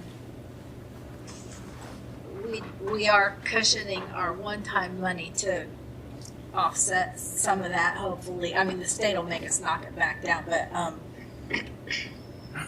if we put that back where it was for 25, there's always an understanding with the judges that we'll cover whatever happens. So it's not a slap in the face, it's just trying to be conservative with our budget this year. It was, I'm trying to remember, this year's, there was 35, I can't remember. Yeah, they raised 35. it to 39, They raised it to They went to 38. 38. 38. Our idea was, if we're spending, $10,000 more or whatever, that would reduce it by 10, but. Well, keep in mind that they've spent over 25,000 this year. But when you look at the payroll reports, there has been consistent straight time paid in some of the courts every pay period for those employees. So they're already working the 40 hours and they're being paid straight time in that interim, so, Which comes out of the overtime. which comes out of the overtime, so. Yeah. Still, if we go to Reducing the- 40 hours, Yeah, reducing the overtime would make sense. Because if they're getting paid 40 over here, that 25,000 they've spent this year would be wiped away. True. Most of it, Sure. most of it. Part of it would, yeah. Yeah, a lot of it. was So in that. that's, yeah, so that's, but, and that's time and a half when they're choosing to do that with their employees, right? Yeah, well, Yeah. right now, we're paying straight time. Up to 40 hours Yeah. is straight time. And after anything after 40 is time. Then it's, okay, So even though they're the overtime 35. line has been paid at both rates, straight Uh-huh. time, then if they go Okay, over so we're 40, looking at it's a 3/4. time and a half. Okay. I guess the first decision is, are we going to approve moving to the 40-hour work? And that bottom line of that was over $200,000 of an increase. I'm pulling up her email. I I'm don't looking, think it was that much. no. Okay, so, But historically, has the Looking at council our tried to get them up to 40 hours? I think they've always asked them to, and now the year that they say they want to, we're in a Not only the courts, shortfall. but we've tried to, or at least even before I was a part of this, to get all the offices to the 40-hour level. And so the last 2 years is in the discussion with the judges where they talk about the overwork and so forth. We've mentioned the 40 hours, never went anywhere. Now this year they come forward and say they want to do the 40 hours. I think it's kind of be hard on our part to say no, not now. When we're still going to pay them the same money because they're going to work the hours, whether yeah. So it's going to cost us the same money. Cost difference was 159,000. yeah, 100, that's why I thought it was, I mean, it's not 200,000, Better. but that's 150, it's not 15,000. It's 159,000 an increase to the bottom line if we go. If we go 40 hours. Right. And we're cutting positions to add that. I mean, I think it sends a huge, difficult message, wrong message. Yeah, but I think like Barry said, they're gonna work 40 anyway. We're paying it at straight time. So it's really just gonna make a bookkeeping mess easier, I think, because it's 40 hours at straight time instead of 2.5 hours, 2.5 hours overtime. That's at straight time and whatever else is We're at not time paying and a half. 159,000 in that. Yeah, and I don't understand how we're getting 159,000. I don't see how it can be that because we're paying them that now. If they're working even up to 40 hours, we're paying them. Where's that email Um, from? He has it, Barry has it. It's from Amy. Yeah, from Amy, we asked her for Is those this the one numbers. that shows the 25? 26. So she's also including her in that as well. Kim, is there any difference in the benefit package? Part of it as well. Would there be any difference in the benefit package between the 3-hour difference? No, like their perf is paid on hours worked. Okay. That is a lot of employees. Yeah, she's got it clearly identified. The cost difference is 159,000, and that's not what we're paying in overtime.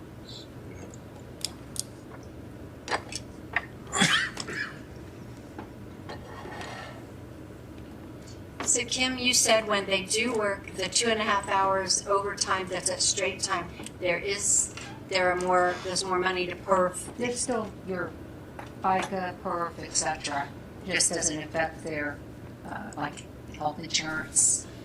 So, yeah, But it it's does gonna affect affect the other, the okay, so that's part of it, not just the We're hourly. not seeing that reflected in their overtime because that's paid out of the commissioner's budget. The FICA and perf, yes. Yes, yes. There's other people. So, I guess, we need to make a decision on if we're doing the 40 hours or not. That's what it comes down to. I don't know if you want to vote on that tonight, or if you want to have another special meeting where we decide for sure, but Well, we've all been through we've it. tried to push everybody to 40 hours for several years now. We've talked about it a lot. I just think it would hurt our image and credibility if we now back off from that.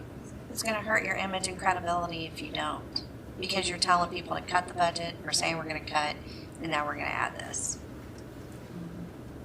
It absolutely goes against everything we've asked people to do. We've cut positions, we've told people to cut hours, and now we're gonna give hours. So do we know what percent of the time that they're working the 40 hours currently? It's nearly every week, isn't it? Yeah, it's Every every pay pay period. period? Not, not in all courts. But, you know, I shared with Beth, we're gonna have to have another budget meeting before our adoption meeting. And this may be one of those things that we need to do more work on, with Amy and with the judges, before we make that final determination. You know, I've said all along that, you know, well, council has always said we need to get everybody to 40, but I think Misty has a valid point. That we're sitting here with cut positions. Why are we gonna add hours? I think it's gonna take more work, at least for me, before I can make that decision. I agree, but I think too, we need to remember, we've never been put in this kind of a financial cut to our overall budget in past years either. That makes a little difference, but I absolutely agree with what Misty said. It's balancing the two. So if they was all working a 40-hour week right now, time and a half. Well, straight time up for 2.5, to 40. yeah. So if they was all working 40 hours, it'd be nice if we knew how many of them was actually working a 40-hour week regularly. If they were all working 40 hours, you couldn't have only $35,000 of overtime, whereas Yeah. to put their salaries at 40 costs $159. Yeah, that doesn't So compute. it doesn't add up somehow. So there's questions we need to get taken care of on this chart Amy put together, as far as what's the total hours they're being paid this year, and get a true impact.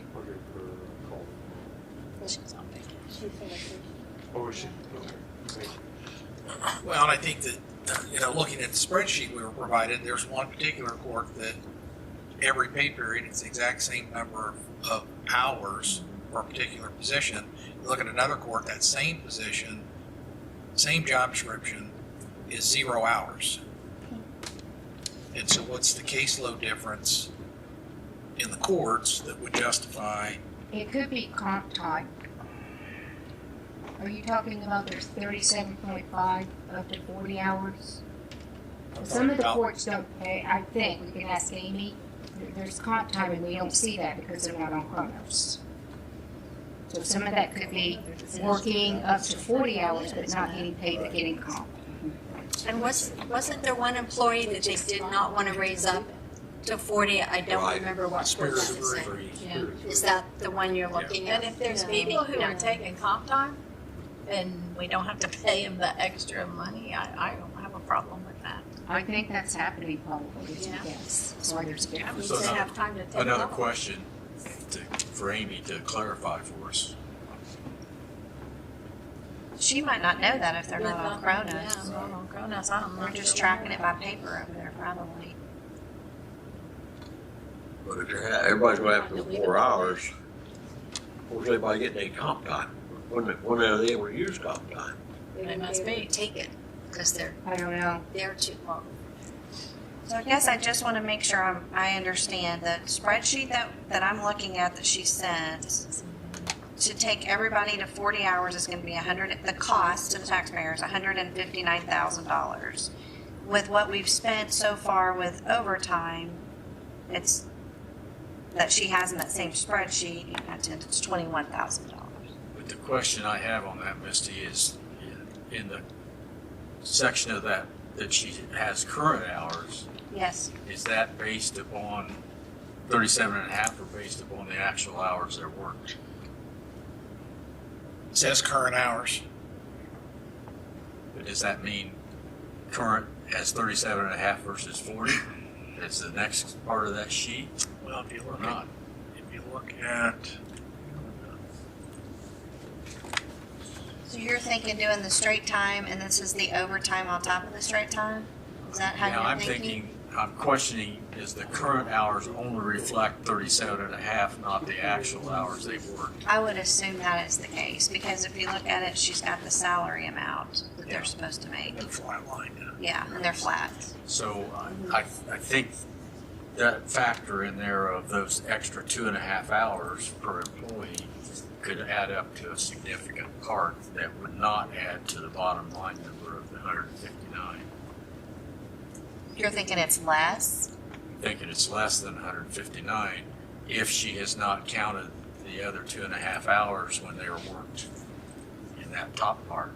I don't know if that's relevant, because really the overtime, you have overtime, If and they- I don't think that's relevant. If this, when it says current hours, if that is for 37 and a half, then we have nothing that's accounting for the hours over that they've worked. Except the overtime. It is calculated in here. She has it calculated. Where's that on this sheet? On the overtime that she sent, it's at the bottom, go to the very bottom, it says overtime courts, and she has it per court.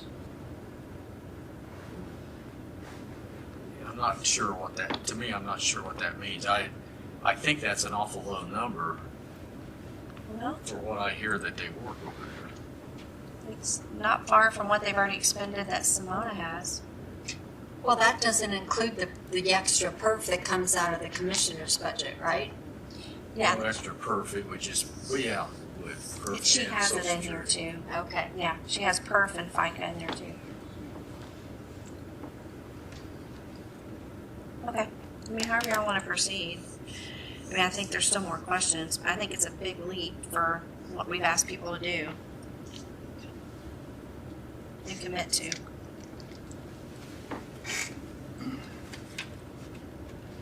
Plus, we gave them another employee. We added an employee to them this year too. Took away, yeah. That was never filled. It was never filled. Yeah, it was never filled. Yeah, but never used.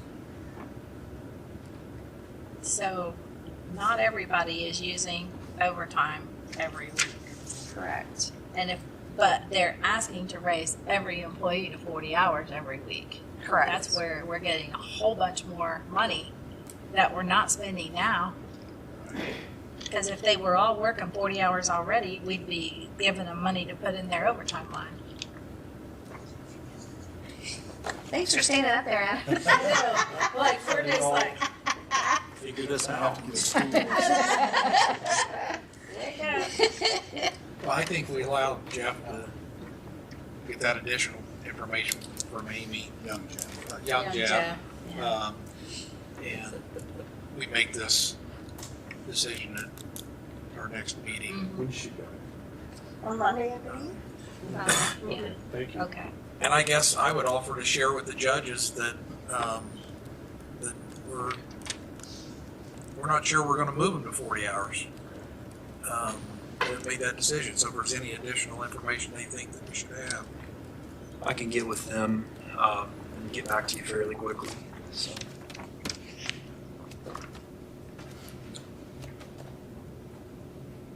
Okay. Are you talking about increasing their budget? Total? If it went to 40 hours, If you go to 40 hours? You're gonna go from,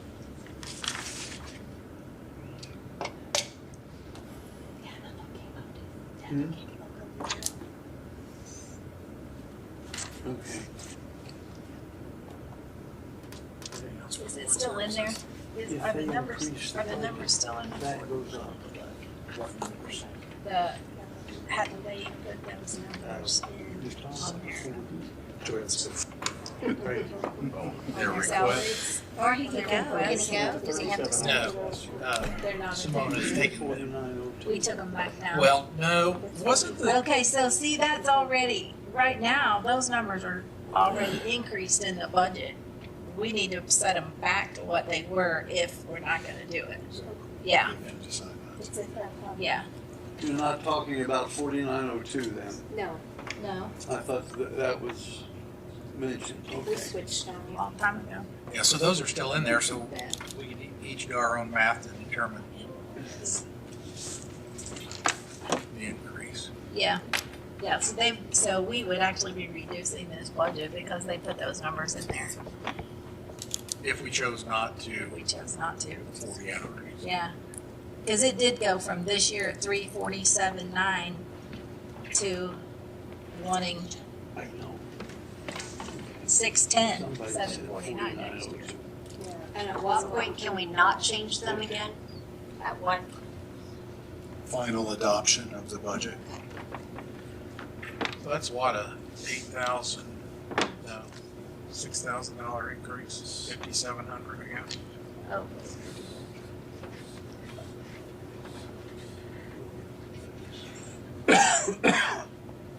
So the total of their 25 salaries was 676,000 change. The increase they've got on this would be just 716,000 and change, which is a difference of a little over $40,000. So where which does makes more sense. the 159 come out? Is it under? Off that spreadsheet. Yeah, but how, I mean, So she, Because this doesn't include Include perf. FICA or perf. that doesn't, That's that, only 20% of the increase. Yeah, the spreadsheet includes the fringes. but This that's not doesn't. $100,000. It would only be about 20% of the increase in salaries. It came from. Health insurance. That's why we It need came to from check into Health it. insurance is the same. The perf and social security would be more by the amount of the increase. So that's $40,000 times 20% is another 8,000. 20% is, that would include health, doesn't it?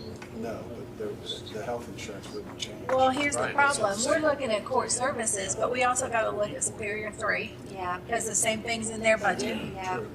Okay, And So so that, Superior this is, 1, this is 2, this is 3, a and little less. magistrate. This is a little less than,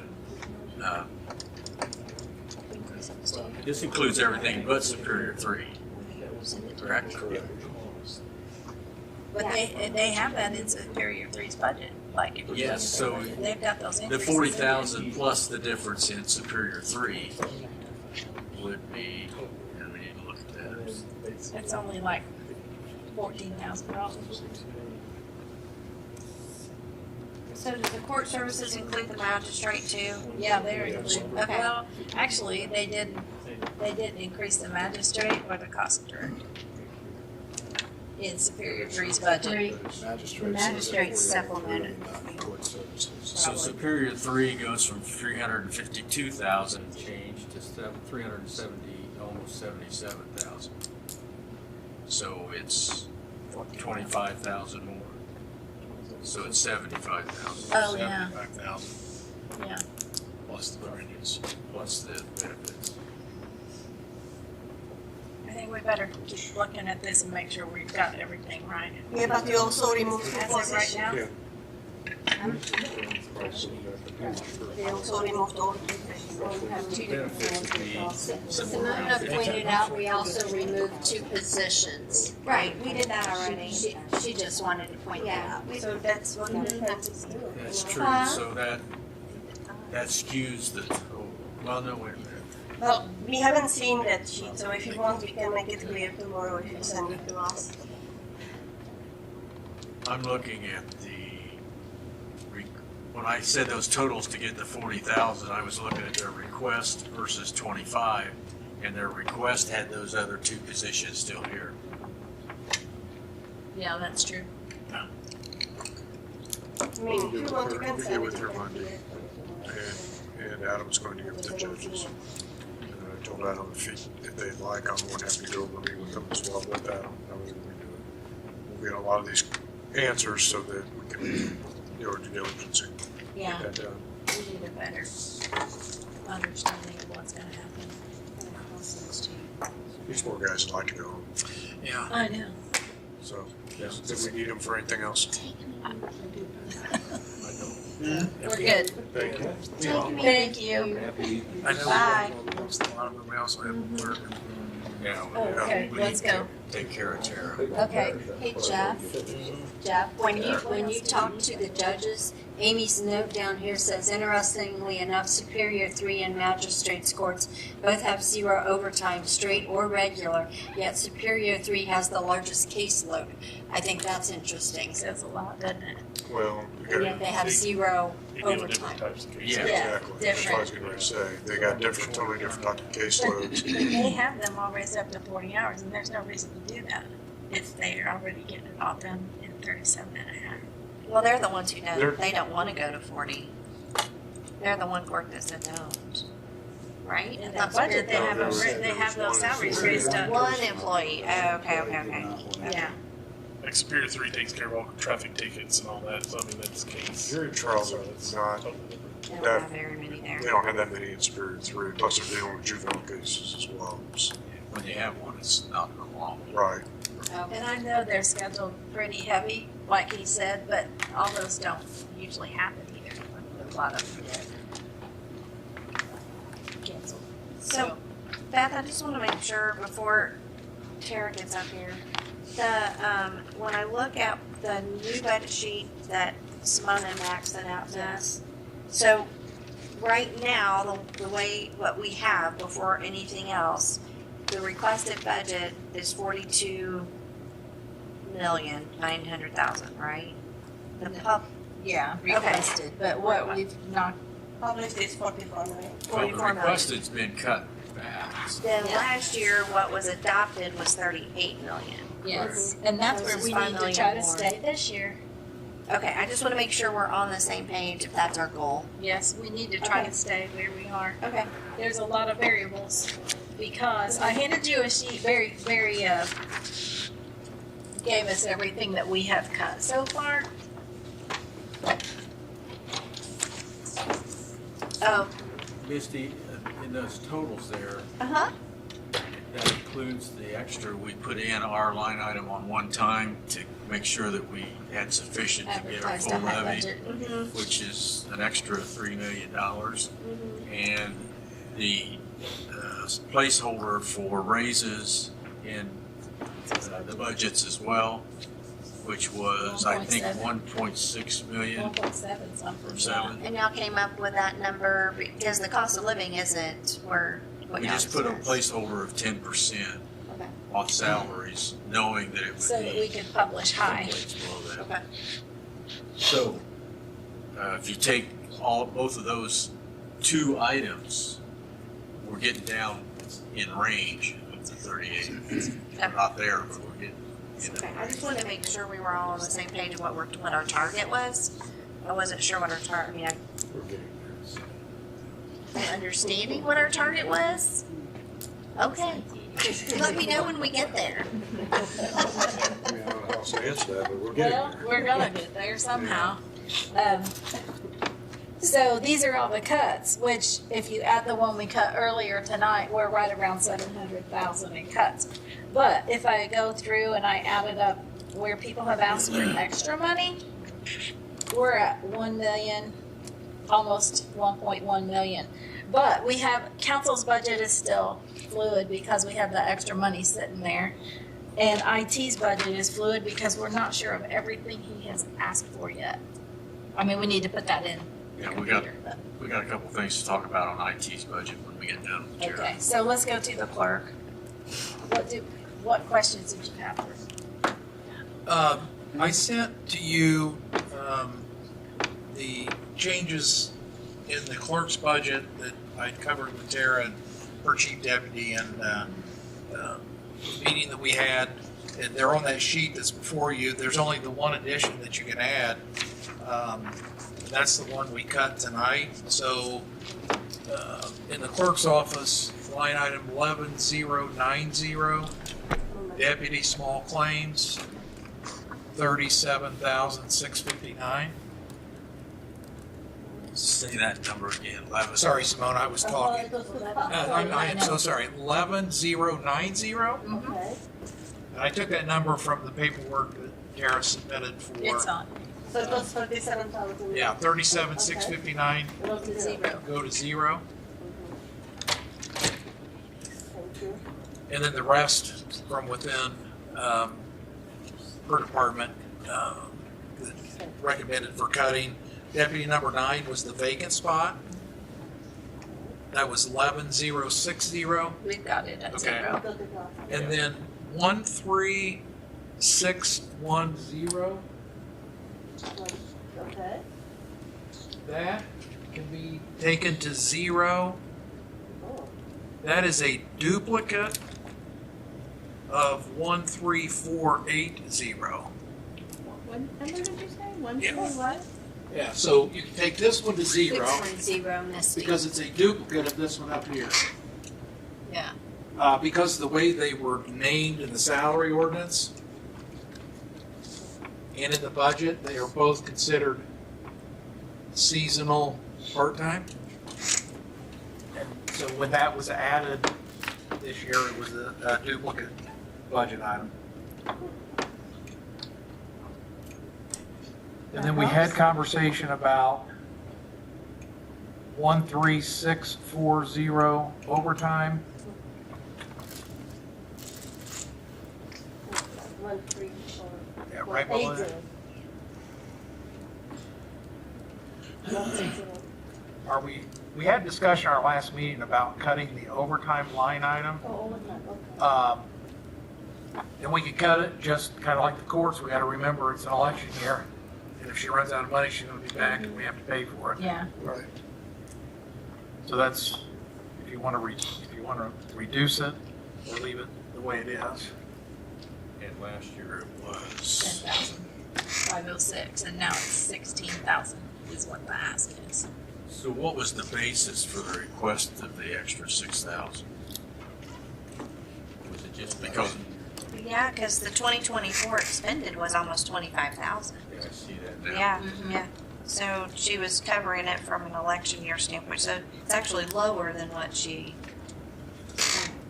You know, our methodology in the past has been when we cut these line items, we know there are some we're going to have to fund, but later in the year, we would always have the potential of doing a transfer within their budget to Sure. cover that. From unused salaries or things like that, yeah. And if we have more money we need to cut, that's probably the methodology we're going to use in overtime throughout everyone's budget. So are you recommending we cut that line? Put it back to 10,506, Or 11,000. 11,000. Not an odd number. Yeah, that cuts 5 more thousand off of that budget. So you want to say 11? That's gonna be, I mean, we can do it, we all need to truly understand she's gonna be back. But like he said, Okay, as long she as may we be able to transfer from an unused position or something to cover it, and then that's not adding money to our Okay. Who bottom knows, we line. may have uncontested elections and they'll all be real easy and no Yeah. overtime. Never know. Who knows? This And is then- not a presidential election, so. Yeah, it's an off year Right. too. And then 33,670. So what did you cut that to then? 11,000. All right, I just wanna make sure. Equipment maintenance and service contracts. Is that the line that you've got the breakdown on, Tara? Yeah, it's, I contacted the vendors, for our election equipment and for our poll pads, and they gave me, it's an estimate, but they listed all the details and stuff, so Okay. I made copies for each of you, so you have it. It's a little more than I requested, but, it'll give you more of an idea of what we need.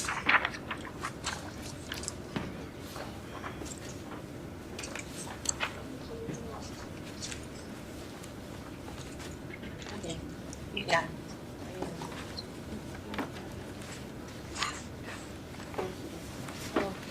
Maybe that will help you understand more detailed and how much we'll be needing. So what's the difference in these two pages? I mean, The first two is the election equipment from Hart, and it's covering the primary and the general for our election equipment, and lists everything. And it does, the quantities may change. It just depends on how many quantities, but this is just an estimate that they gave us, so we can have an idea with our budget for next year. And then the last page is for our poll pads. it's the what? Our poll pads for the e-poll book out at the vote centers. Those equal about 31,000, right? It's two separate things. I mean, the first two is just the election equipment from Hart, and then the last one is from No Inc.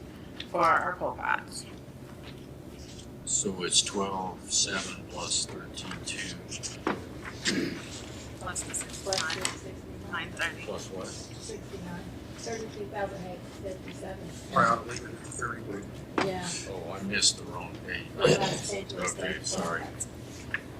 So her request was 36,000, published 31,000. We might as well just leave it there. What did it? 31. Yeah.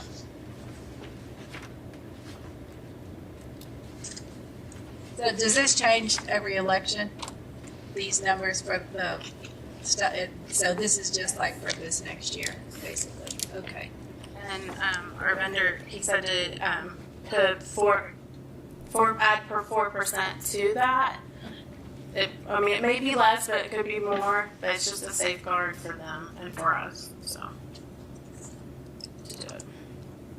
So you wanted to take this back to 32 or 3? Well, it was advertised We at took it back to 31,000.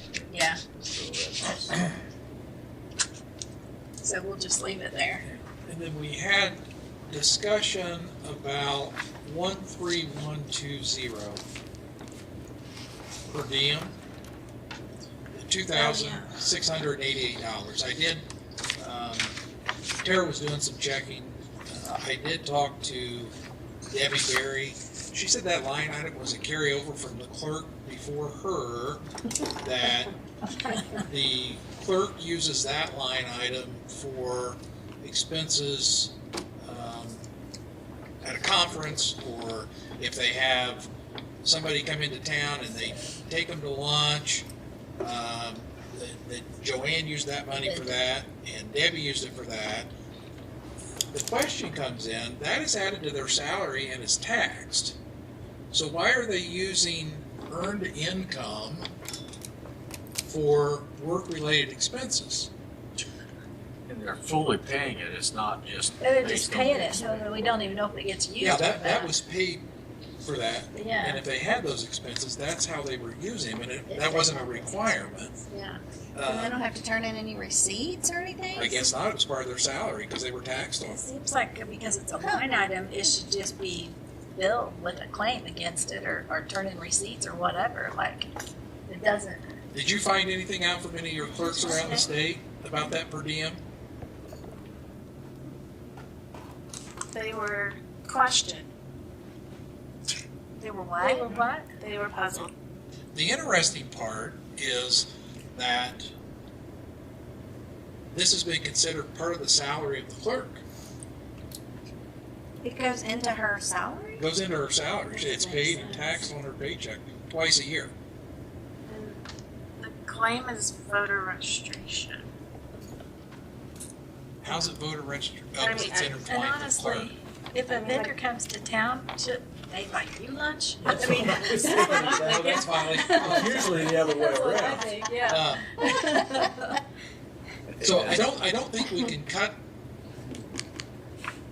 the line with it being part of the salary. But Kim, was that in the salary ordinance? I'm gonna go get my salary. Okay. I was gonna say, cause if it's not in the salary ordinance, it should, But you the, could do whatever. but the clerk's salary is the salary that we're paying all other office holders Yeah. already without that. Yeah, The only other people who get more than their salary are the ones who have levels for the assessment.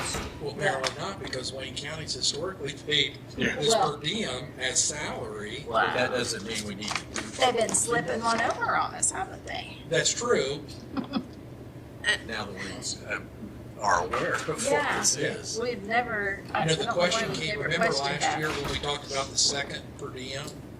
That the legislature changed that Yeah. the clerk may ask for, Yeah. and we denied that, because they were already receiving one per diem.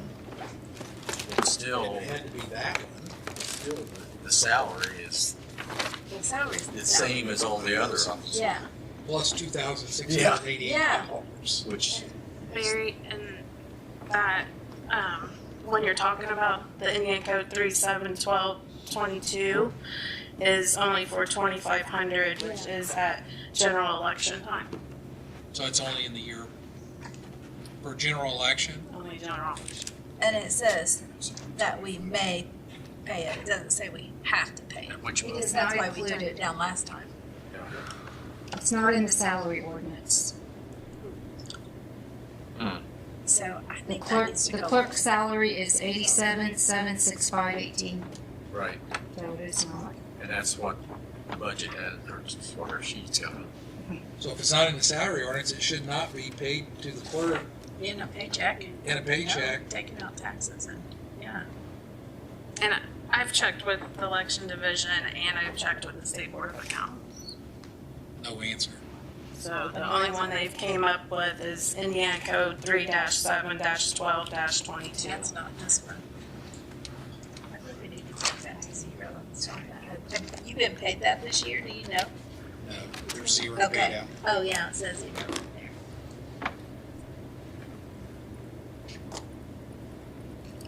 Yeah, I think we need to cut that out. That's, there's already a salary line right there. It's equal to. Money equal for, yeah. The clerks I talked to, they said if they gave me the same code that I just read, and they also said the election board, that what we get paid for the election board. So- And that's what you guys said at the last meeting too. Yeah. Well, that's 2,600. Yeah, we need to cut that line to zero. 13120. Yeah, I think so. Barry, That's crazy. you just said that the clerk gets 87 something for salary?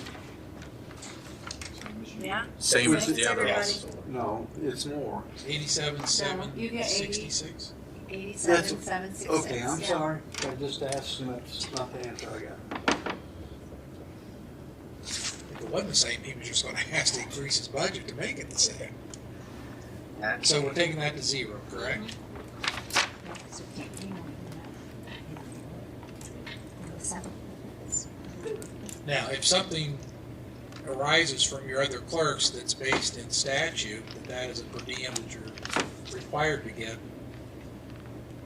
let us know. Auditors They're are looking- allowed that same they're per looking. diem. It is not mandated. Well, that's what we're asking her.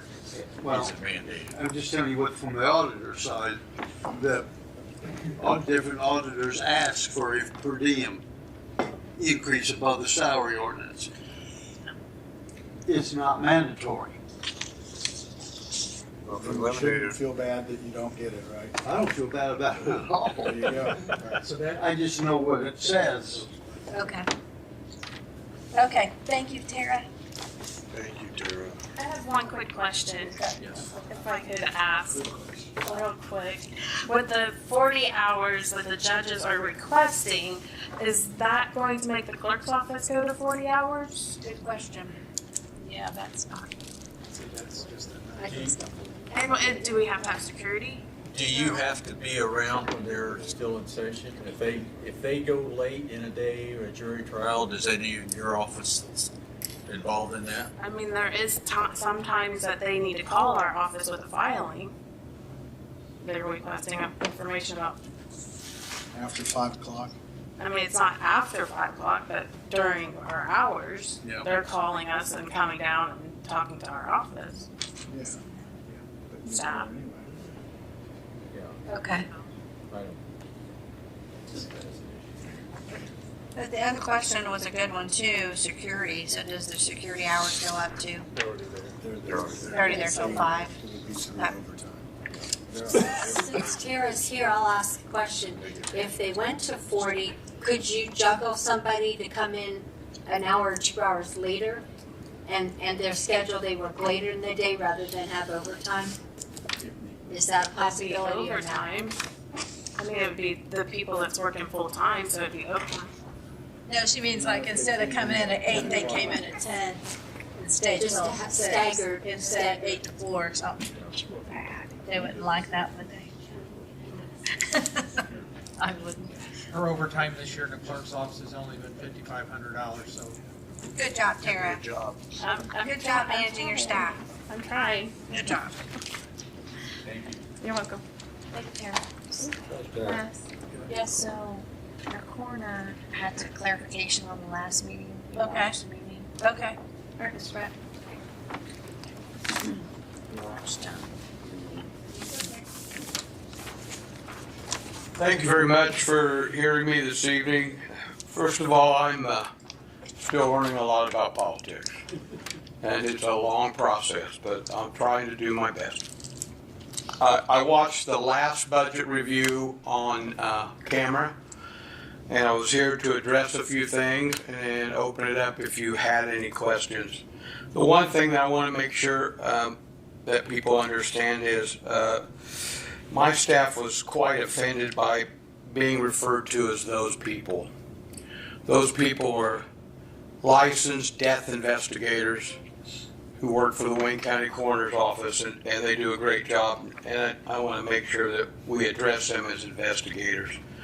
One of the things that was said was that our investigators work approximately 12 hours a month.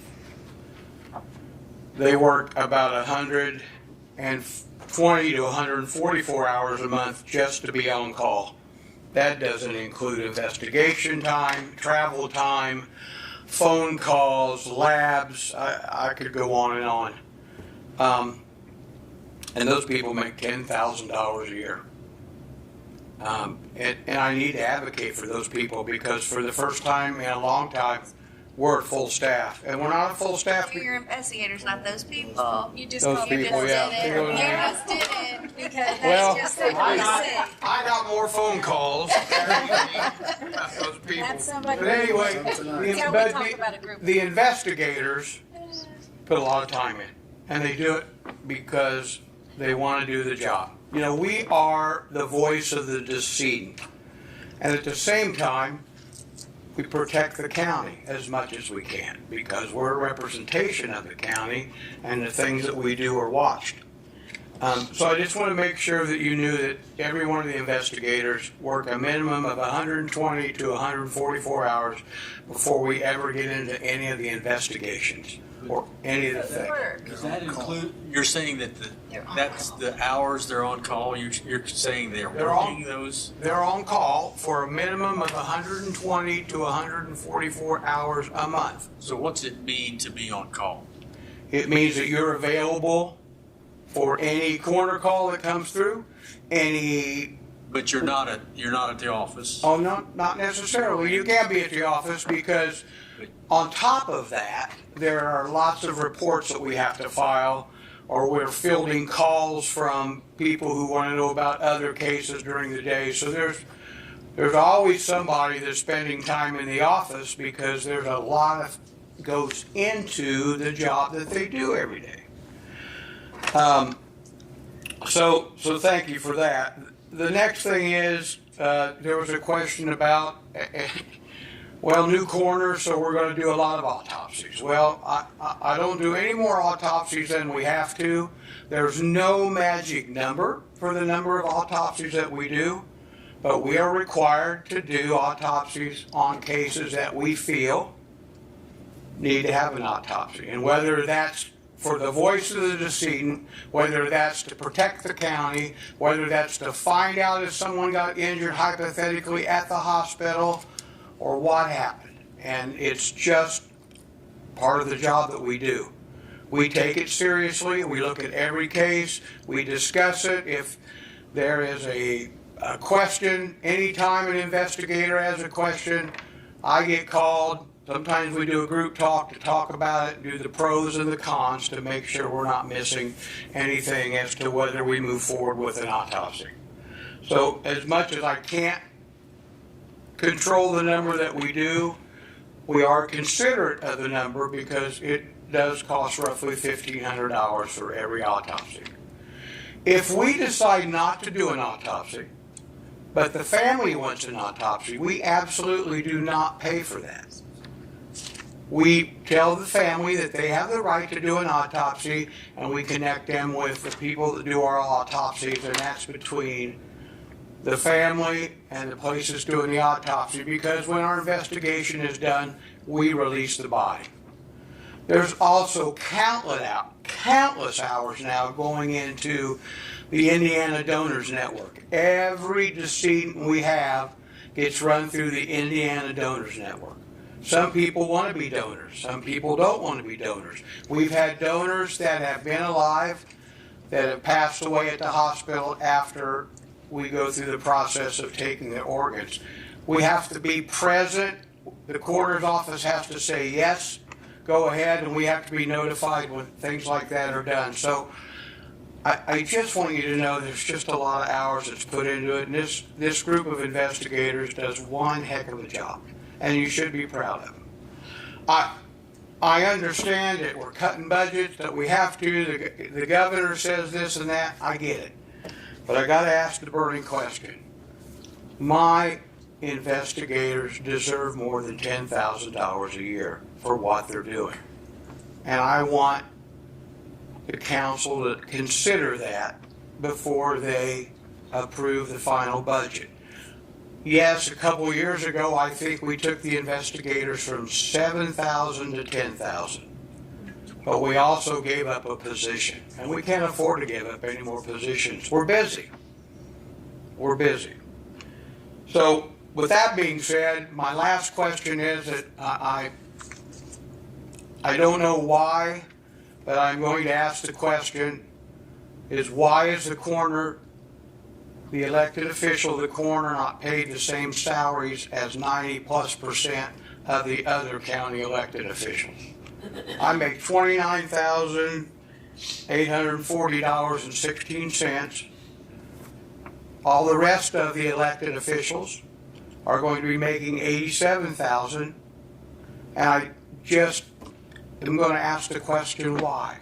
I don't know why people, if you consider a part-time job, I want to apologize to you and tell you you're wrong. It's way more than a part-time job. It's a full-time job plus. It's not my fault, and maybe it's not your fault, that over the years we've not done a lot with the coroner's office. But when I ran, and I spoke to the commissioners who were very supportive, and I spoke to a lot of people, they wanted the coroner's office to be a professional organization.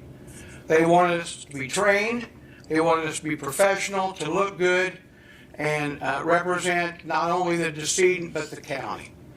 And so I would think that we would consider paying the coroner the same amount of money as the other elected officials. But I will tell you, if it comes down to that or paying my employees more money, I want you to pay my employees more money.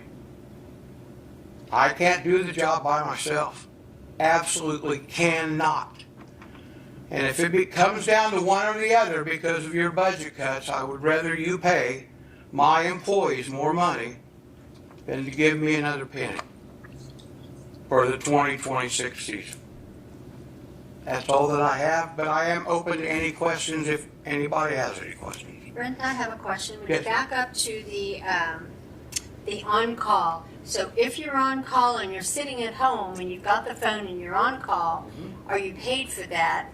Or are you only paid for that when you go into the office and you're filing and you're doing that stuff, but you're on call? We are paid a set stipend every month, regardless of what you do. Our employees are part-time at 1090, no, they're not 1099, are they?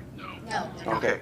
But they're part-time employees, so they just get so much every 2 So weeks. the stipend is to be on call, whether you're in the office or sitting home Right. barbecuing or whatever. Right. Okay, and I will apologize for my part if I ever said those people. I have great respect for the people that do the job that you all do, and I thank them for that. So I don't think anybody in this room needs to disrespect any of them. But I will clarify one thing for the folks watching. Not every elected official makes 87,000 whatever. We in this room do not make that much, with the exception of our auditor, I think. So not every elected official makes that, because we're, speaking for myself, this is considered more part-time than full-time. And I will say, and I'm sure everybody else will also say, we spend a lot more time here working in this job than anybody realizes. But anyway, sorry, Beth. No, you're fine. Is there any other questions? Well, thank you very much. I appreciate it. Thank you. Appreciate you. Okay, let's move. Now all the people in the room that were here are now, we've dealt with everybody. So IT we 's still have Mike Where's behind IT? us, he's still with us. Oh, my. How much do you want yours You want Mike wants a raise. We call his boss. Thank you, Mike. I don't think we need to go through each budget line by line anymore. We've done that. IT is one we need to look at. IT's one we need to know exactly what's coming down the pipe because we're not sure yet. Do Okay. you want to tell us that? Are we skipping around? We're not going across the We don't line, need tabs? to, I don't think we need to go through every budget. Anyone, or any budget, somebody's got a question? Yeah, just the ones we have questions. From IT, Craig contacted me. He had talked about the upgrading of the Microsoft, which was going to take an extra 25,000, but it included significant more security options in that, and things that he thinks we need right away. We had talked about that extra 25,000 now out of either our contingency or one line item, but it's going to be, it needs to be an extra 25,000 in next year's budget to cover that as well. So we did not address that in the budget we have in place right now. What lines does that need to be in? I think it's, I believe, 33,511. Cloud service? Cloud service? No, it doesn't sound right, but it's 69,000 what it It's the cybersecurity, right? Okay, Is it that 66,500. Is that it? If I can find his. That's not the one. This year. Well, it's ongoing costs. It's not just Okay. one-time Okay. things. He's already paying 50-some thousand for the level that we have. The 25 is the extra expense. That's a software upgrade. thing. It's a software. Yeah. Well, let me go to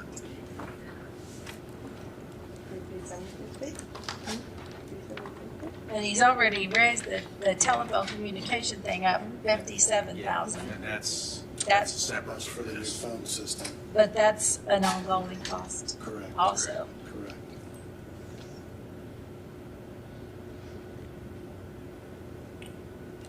We did raise the cybersecurity just $6,500, which was necessary. Is it in his contractual software line? Because it could be. I don't, I mean, that's a big number for all I the had software. but I can't. I had down the Microsoft. What, here it is, here it is. It was 42,000. 33,511. Oh, 33,511 cloud Cloud service? service. That is cloud service. That's what he says it needs to be.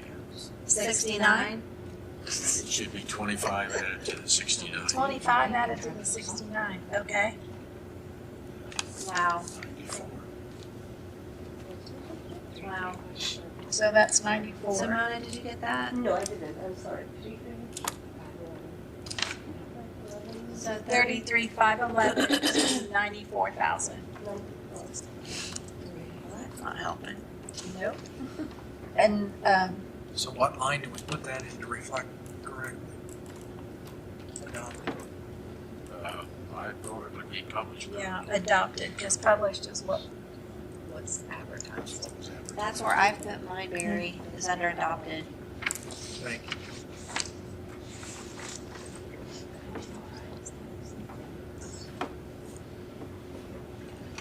So that's all the upgrades to IT that we need to do, That's all right? I'm aware of. Okay.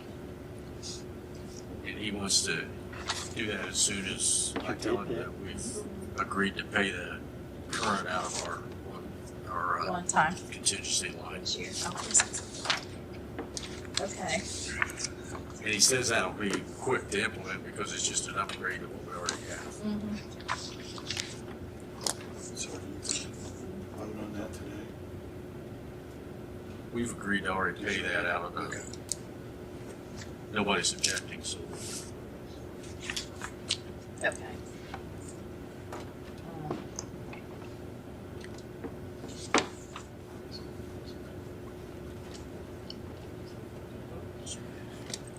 So, let's see here. Update my numbers.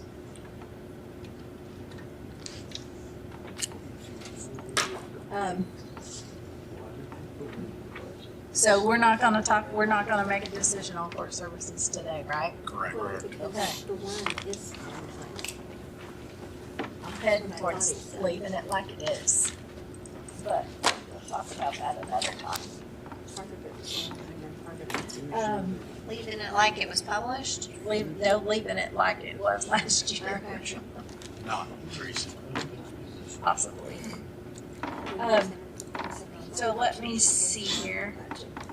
Let's talk about this. Our 2026 estimated shortfall from the state, when everything right now is a guessing game, we know that, is 1.4 million. They did give us a growth quotient. In the beginning, it was 0, but we got 4%. So that's 800,000. That still leaves us 600,000 in the red. Compared to last year. Yeah, but we are receiving monthly supplemental distributions of 500. They're going to total 550,000. So it basically makes us flat. And that's from We income tax. got that, it was a one-time. It was a one-time. Oh, okay. Of income tax. Okay, it was a one-time. I thought we were getting it. Our It was balance One time. our balance with the state was above their threshold, Yeah, so so they they sent us that. additional money. So They- we're they- There's a calculation they do They every year. always withhold and have a balance out there, Mm-hmm. so they finally got to the point that it triggered them to send us. Yeah. So we're still at about a $600,000 loss? No, that kind of makes us flat. $50,000 About $50,000 in the difference. red, Oh, basically. okay. I'm sorry, I thought you were taking off the 550. We don't have exact Adding. numbers, we have estimates. That could change. They can Yeah. change. And the income tax number, the projection for next year is just 20 or 25,000 below what we got this year Mm-hmm. in the regular payments. the That's an regular estimate, payments. that's estimated. That's an estimate. It's all And so estimated. the final number will be the actual number, but that doesn't come out until October. And it will be after, probably after your budget adoption at the workshop in October, what was the 16th, I think? Probably about the next day. Probably the So, next day. Probably. Whoops, by the So way. keep in mind the circuit breaker has always been met with the unspent budget money, which has always been around 8%. About 5 million, 5.2 somewhere. If we go on the conservative side and say our unspent's only gonna be 5%, that's about 1.9 million. So that basically offsets what we're gonna lose in the circuit breaker. The circuit breaker is estimated to increase by what? $1.8 million. $1.8 million. Yeah, And that, in case you're not, or anybody watching, that means that there's more properties gonna reach the property tax cap. Yeah. And so even though the budget and everything's considered on the assessed value, they don't pay that. And over the past several years, our general fund has been able to stay fairly consistent because the unspent budget funds equaled the loss in those. Actually, it was usually more, which Yeah. was nice. But this next year, they're estimating due to the changes in deductions and all that, that the more properties will get to that cap. Thus, there will not be that revenue, additional revenue Yeah. for us and all other taxing units in the county as well. And also, the more cuts we make in the budget, the less we have at the end of the year that comes back to help cover that. Yeah. So we've cut, I know, the last 3 years, we have cut a lot. We're down to bare bones, like in most categories, so. For instance, we cut those 2 extra court positions in this budget. That money won't be there to make up for Yeah. the circuit But breaker. look how much the contract went up in the jail for medical services. I mean, 7,000. absolutely crazy. Can I jump in just for a second, since we're talking about finances? The budget that you have at 44 million is sustainable. It's It not is fun. not something that the state will tell you you have to cut, Why is that? because you have a cash balance that is high enough. So it's funded, No, it's I just have- not balanced. It's not balanced, Yeah. correct. Right. Correct. Revenue and expenses. The state is not gonna come back to you in 26 and tell you you have to cut your budget. What you're doing now is the prerogative of council. And we don't know what the tax system is gonna do next year. So if they say you're gonna be $1.4 million difference on the cap, or whatever the figure you just gave, we don't know. It's gonna be whatever it is. It's not gonna change any, it's just gonna, there's no adjustments to be made. The auditor's office, myself, and I've talked to Max and Jeff about it, I don't come up with that kind of a figure. But that's what they're estimating, and I think that's what you need to go by. Because we just don't know. I don't agree with that, but that's irrelevant, because it will be whatever it is. But the county general fund budget right now is not, and I sent council the budgets that are gonna have to be adjusted, that don't have enough money to fund the budget, and that is not one of them. But if we get this budget approved, it's over, then that's gonna be funded by reducing our general fund. That's correct. And by reducing our general fund, we could get to the point we don't have the operating funds to make it through the 6-month cycle. Theoretically, that's correct. The difference is that money will continue to come in so that that balance at the end of the year is not going to be, for example, if it takes half of that balance to fund your budget, it doesn't mean that the cash balance at the end of the year is going to be half of the 13 million. No, but it means that in November, October, we could be out of money and have to borrow money to make it through till the tax revenue comes in from December. Jeff and I have talked about this. At some point, if you're spending more than you're bringing in, exactly. then you're gonna go to a cash balance of 0. Right. That's what we need to avoid. Yeah. Obviously, Yes. we need to keep reserves. And we can't do this year after year after year, because Exactly. it's like, it's not Exactly. sustainable.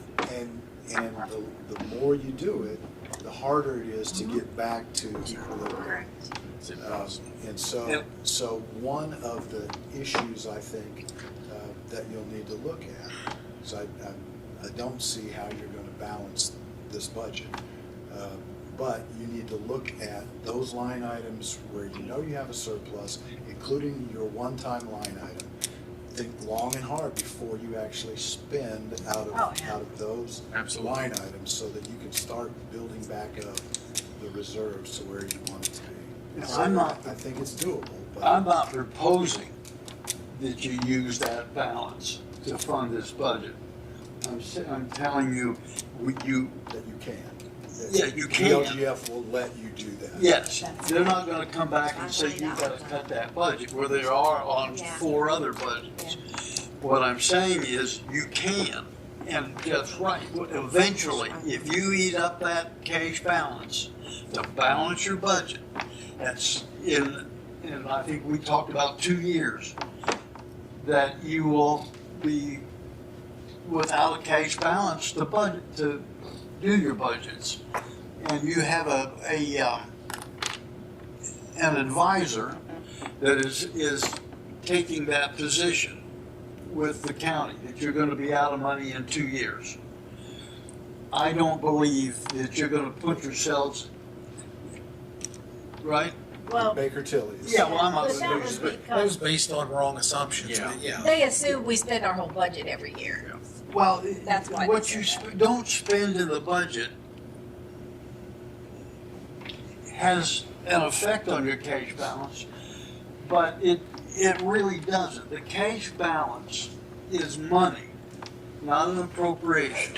So that if you have money and you use that money to pay your appropriation for next year,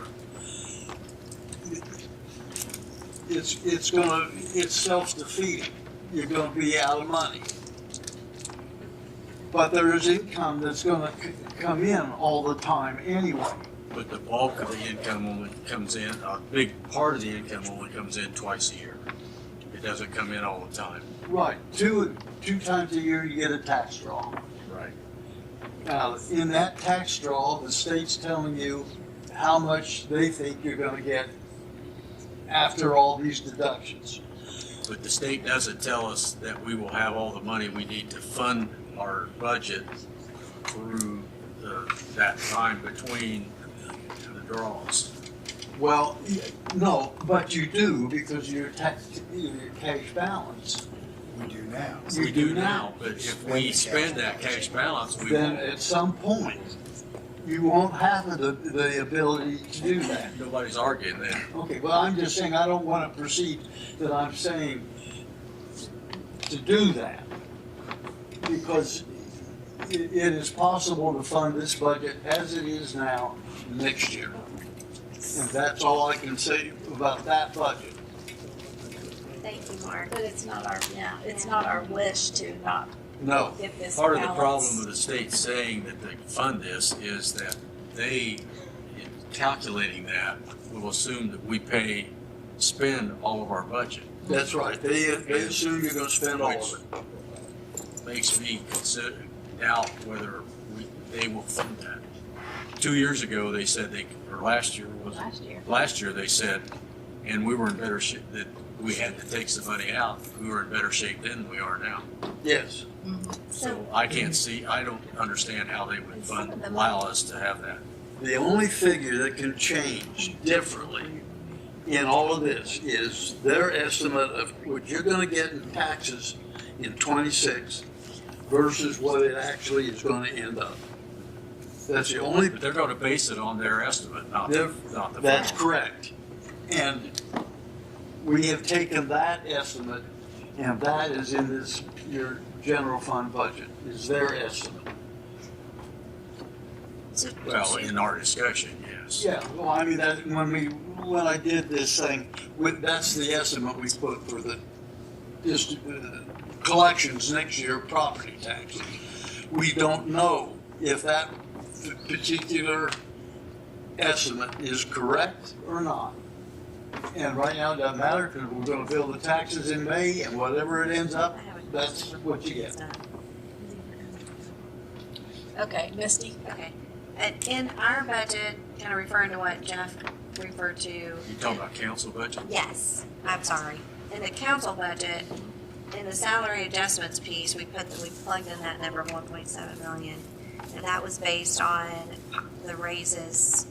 That was right? based on 10%. 10% of For the current advertising salaries. purposes, to make sure we were high. Okay. Yes. So that is an area that we can, We will be cutting know that that line will be item reduced. quite a bit.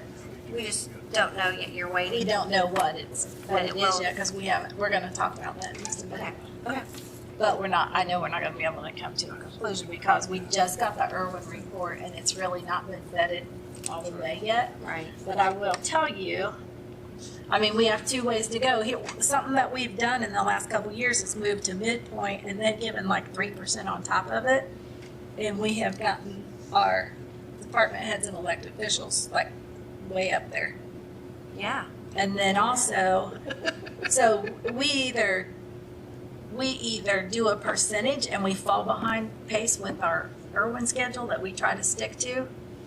If we just do, like a 3% across the board or something, and then do we do that? Or do we go to midpoint and then we separate out elected officials and department heads because they're already The high at end. very high end? So that's things we have to look at. The midpoint raise right now could be $1.2 million because there's a big range of people. Or a 3% raise could be 600,000 to 650, something like that. So that's what we have to decide So they only do this detailed report every 2 years. every 2 years. Last year, they did an estimate. We We went to went midpoint. halfway on Yeah. that to the what they said then would Yeah. be the midpoint, which turns out to not been enough to keep us even. Except I don't have a problem being the lowball person on the scale either. We don't have to be the midpoint or the high point. I mean, I We have to. I want to Pace. compliment the county. I mean, I travel just as Barry does. We travel the state, and I think the county council has done a tremendous job to make sure that we're doing what we can to honor our employees and their service. Yeah. I really do. And looking at that report, it actually verified what I know as I travel. And so I think the angle you're taking is let's look at the people that actually we need to bump up. Obviously, there is some cost of living we can talk about too, so it might be two different categories that we look at. So I would caution us, and I would agree. I think I'm agreeing with you. I think I am. I think I am. People were wrong tonight. We're agreeing. Oh my gosh. That we make sure that we're following the report. Yeah. The recommendations versus just a flat line across the board. Yeah. We'll have to give Kim some more time to get those figures nailed down and They haven't gotten that report yet, have they? talk about exactly, 'cause I mean, she just got this week, so. All right. It was helpful to look at. So So are there any other budgets that we got specific questions or issues hanging? I don't think that we do, now that we know what IT is, and then our budget, obviously, has that raise money in it. And also in the commissioner's budget, the social security and Right. that stuff is raised up in Increased yours. 10% as well. And so that will come back down Yes. to whatever matches our raise. Yes. So we do not, Yes. we do not know I what think that is yet. we're fairly tight there, and so depending on where we end up, we might actually, I think one or the other, escapes me which one is close to being used 100% for this year. So there may be a need for a small increase, but it can certainly come down from 10% if you're not Yeah. 10%. Exactly. The percentage would go basically to match. Go hand in hand. So Yeah. If you give, whatever the percentage of increase for total salaries, so even if you don't give a 3% raise to everybody, but you match some of the categories recommended by by Irwin, we can still calculate what percentage of total salaries. that is. So, I got a question for Kim. In the past, we've had employees that didn't get a raise because they were above the midpoint. Where are we at now on that? Is most of our employees at the midpoint now? Yes, I'm gonna say yes. Last year, we had one or two at Highway who maybe didn't get as much, but They got I think some. last year they made their way there. Okay, so they would get the full. Check, and actually, one of them retired, so. And also keep in mind, last year we instituted the stipend, the longevity stipend. So that comes into play. Which is also. another, Yeah. Which that doesn't have Not to for happen. everybody. No, but it's, with the system that we use, it only makes sense for the people who have been here longer to get more money than the people who got hired yesterday. Not to be making the exact same amount. It's not fair. and that'll be paid out. Disagreeing, I'm just going back to what we just talked First about. pay in about November. November. Yeah. And where it gets people. All right, anybody have anything else?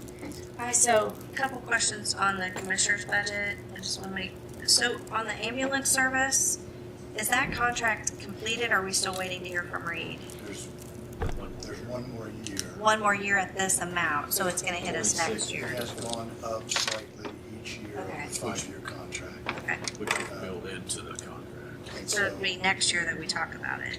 well, we'll have to rebid it, yes. Okay.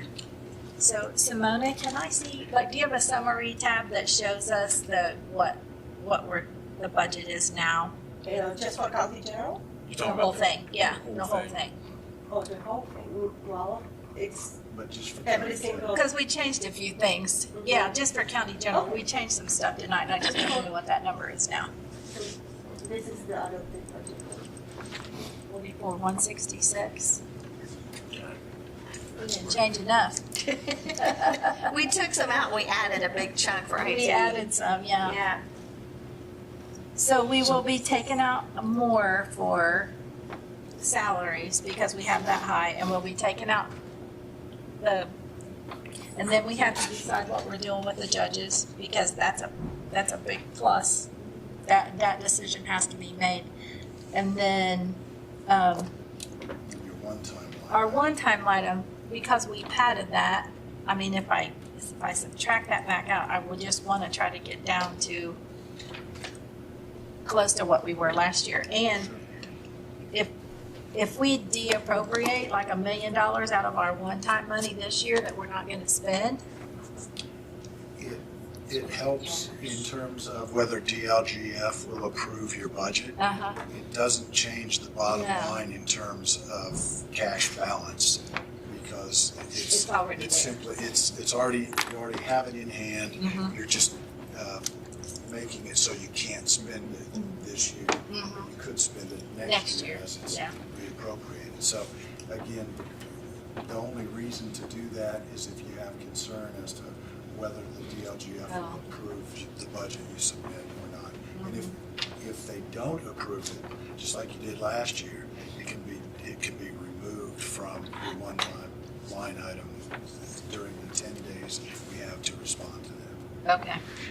All right, we've been talking about open positions. Let's go to the planning commission department head that's not been filled. Steve, And what budget set? plan commission. Have you hired anyone for that? No, we've got it narrowed down to 4 individuals to interview. So that position could be cut? No. That position could be cut and realigned? I mean, if we're having to cut money and we're cutting open positions, and this is written for 9 months, I mean, how adamant are you at no, and commissioners? I would make the case that we're getting closer.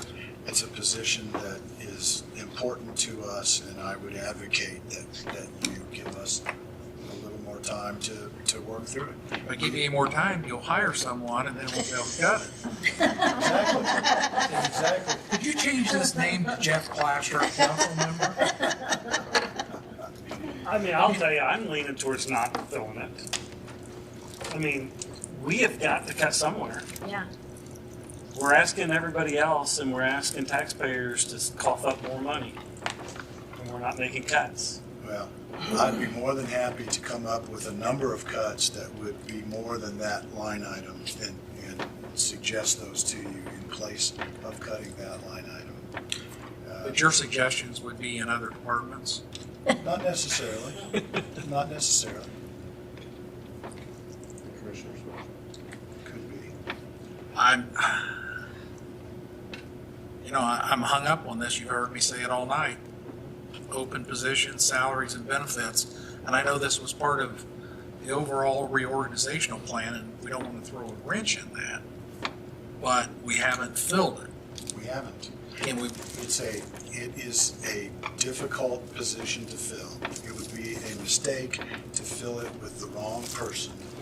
And, we could have filled it by now if we were willing to go that route and simply fill it, because it's on the chopping block. So I think it's important to the future of the county. I would ask you to not cut it at this time, and we'll continue to work to look for the right person to fill that position. So then I would encourage you to come back with $150,000 in cuts that would equal that in fringes. I'll work on that. Just as suggestions. I mean, that's serious. Sure. I'll entertain that for sure. All right. Anything else? Max, do you want to try to schedule a Yeah. special meeting? So we've got the need for a special meeting for two things. One is this budget discussion to finalize some things before October meeting. The other is we need to have an executive session to talk about a couple issues that the commissioner want to bring forward to us. So I know Beth's going to be out of town next week. I am as well. I leave Sunday and come back Thursday. So the other, or one suggestion, if I can find my calendar, was to, Friday or Thursday? yes. On Thursday the 2nd in the afternoon or Friday anytime? Some of us have a meeting at 6:30 that shouldn't last too long, the precinct meeting. Thursday night. Yeah, Thursday night, the 2nd, that we could meet prior or after that, possibly. Not for the executive session? Is that that what we're talking Executive about? session shouldn't Right now? take too awful long, should it, Jeff? 30 minutes maybe. And when is that? I don't know what. I won't be I thought you you were don't have an talking about executive this week, session next scheduled week. yet? That's what He's we're, talking October, I'm- like 1st, 2nd. second. Okay. I I'm thought wanting you to were talking schedule about both next of week. those things at the same evening or whatever, so that we meet once instead of twice. The meeting on October 2nd is probably going to last an hour. It starts at 6:30. So we're either going to have to come earlier or move it off to Friday. Could people come on the, earlier on the Thursday? So for some reason, I have on my schedule that we're meeting on the 3rd at 8.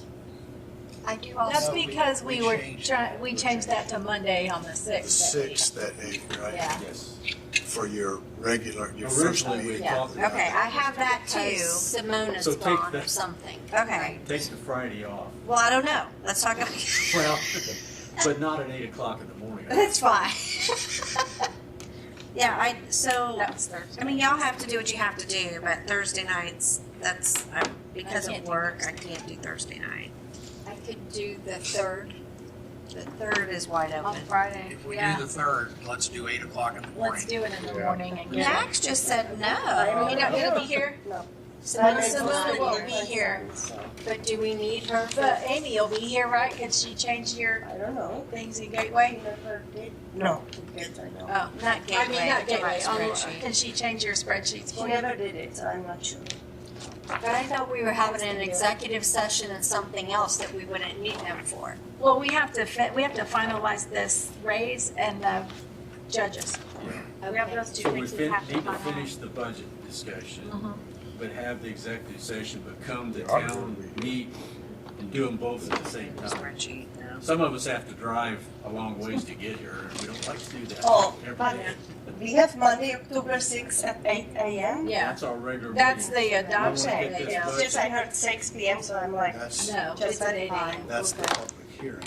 It's not the Yeah, no, adoption it's the day. hearing day, public hearing, yeah. We would like to get this budget finalized prior to that morning. So what's our availability on Friday then? On the 3rd, I'm whatever, wide open. I could do it in the morning. Yeah, Yeah. I'm good on the If we 3rd. could do our executive session first and then, well, I can't Friday. It's only the one I know. on 3rd October. in the It's morning? only the one I can't. It's only one but day a we year I can- can. I know, but we're having to fit all of our schedule at this Yeah, point. I so, understand. I'm yeah. just saying that I will not be able to do those two. Okay, so Well, after the second. If we can track it. It's record only those, one day in a year. I can't. if we can write those changes Yeah. of what line items and what budget and how much we're changing them to, it's not gonna be, it's only gonna be like a few line items. Exactly. 5 minutes worth of time. So I mean, that's okay with me. I you just can We'll want give to them say to you. You can put those in later. You can get them, put in that's for sure. So, at 6 o'clock Monday so morning, why, you know, why would we not in your spare time somehow. after that meeting on the 6th? I don't read that. Because we have a budget We hearing, want to finish the we budget wanna stuff finish it the before 6th. that. Okay, it's never been done before, but that's okay. It hasn't? No. I mean, for the public hearing? The public hearing is On the the advertised on the budget, advertised the budget? published budget. So we We don't can, have till 16. we can still change it on the 6th? Sixth? Yes. Exactly. We can change it up till the adoption. on the- I believe No, so. up until the, Because public, yeah, to the adoption. Correct. Okay, well, we can stay on the 6th.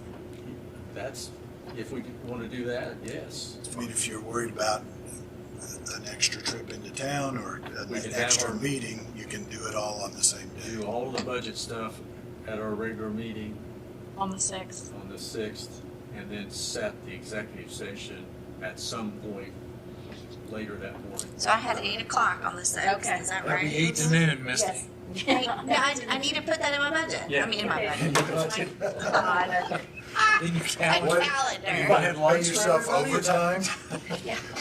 Its hearing is at 8 o'clock on 6th and adoption is 16 I at have 6 that, p.m. yeah. So I think we could probably wind up the budget discussion by at least 11 o'clock, if not before. oh, yeah. So we could schedule that executive session maybe at 10:30. Yeah, and I'll see if we can set it so that it starts immediately after your That would be good. I think we can too. If you do that, then it Okay. would be whatever. Yeah. Okay, Okay. we're good.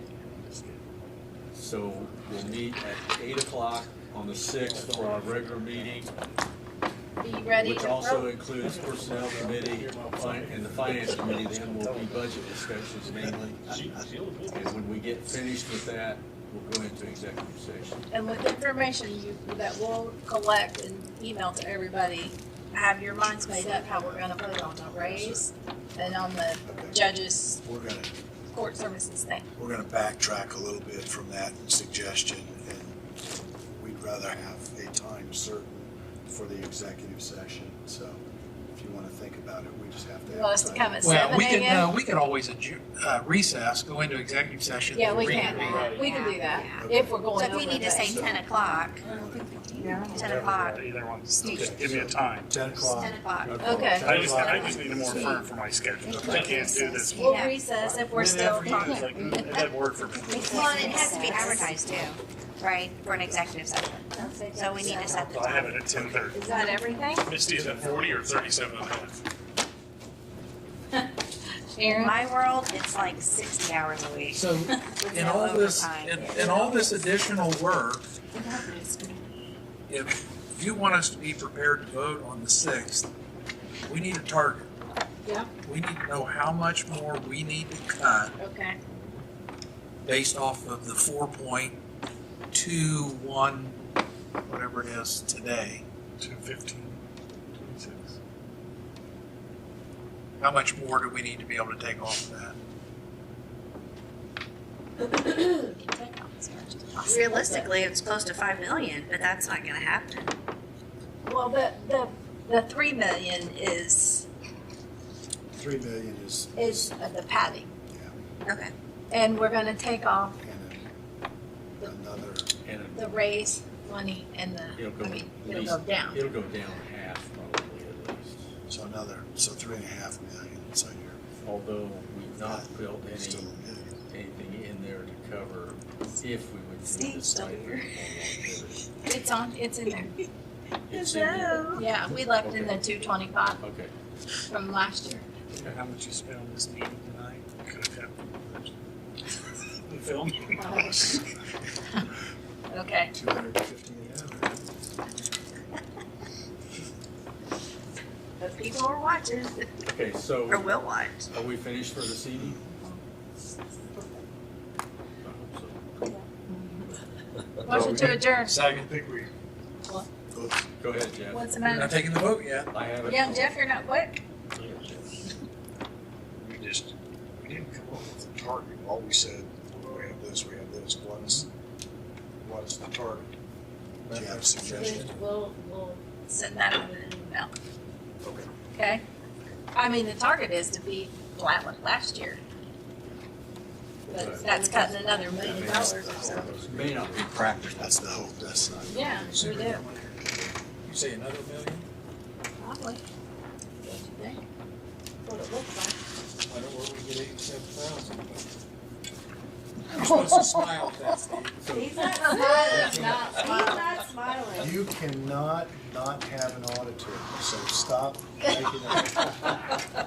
I was pointing at Steve, not the Oh, okay. I thought you were pointing at me. I Those am are too. I did too. over your head.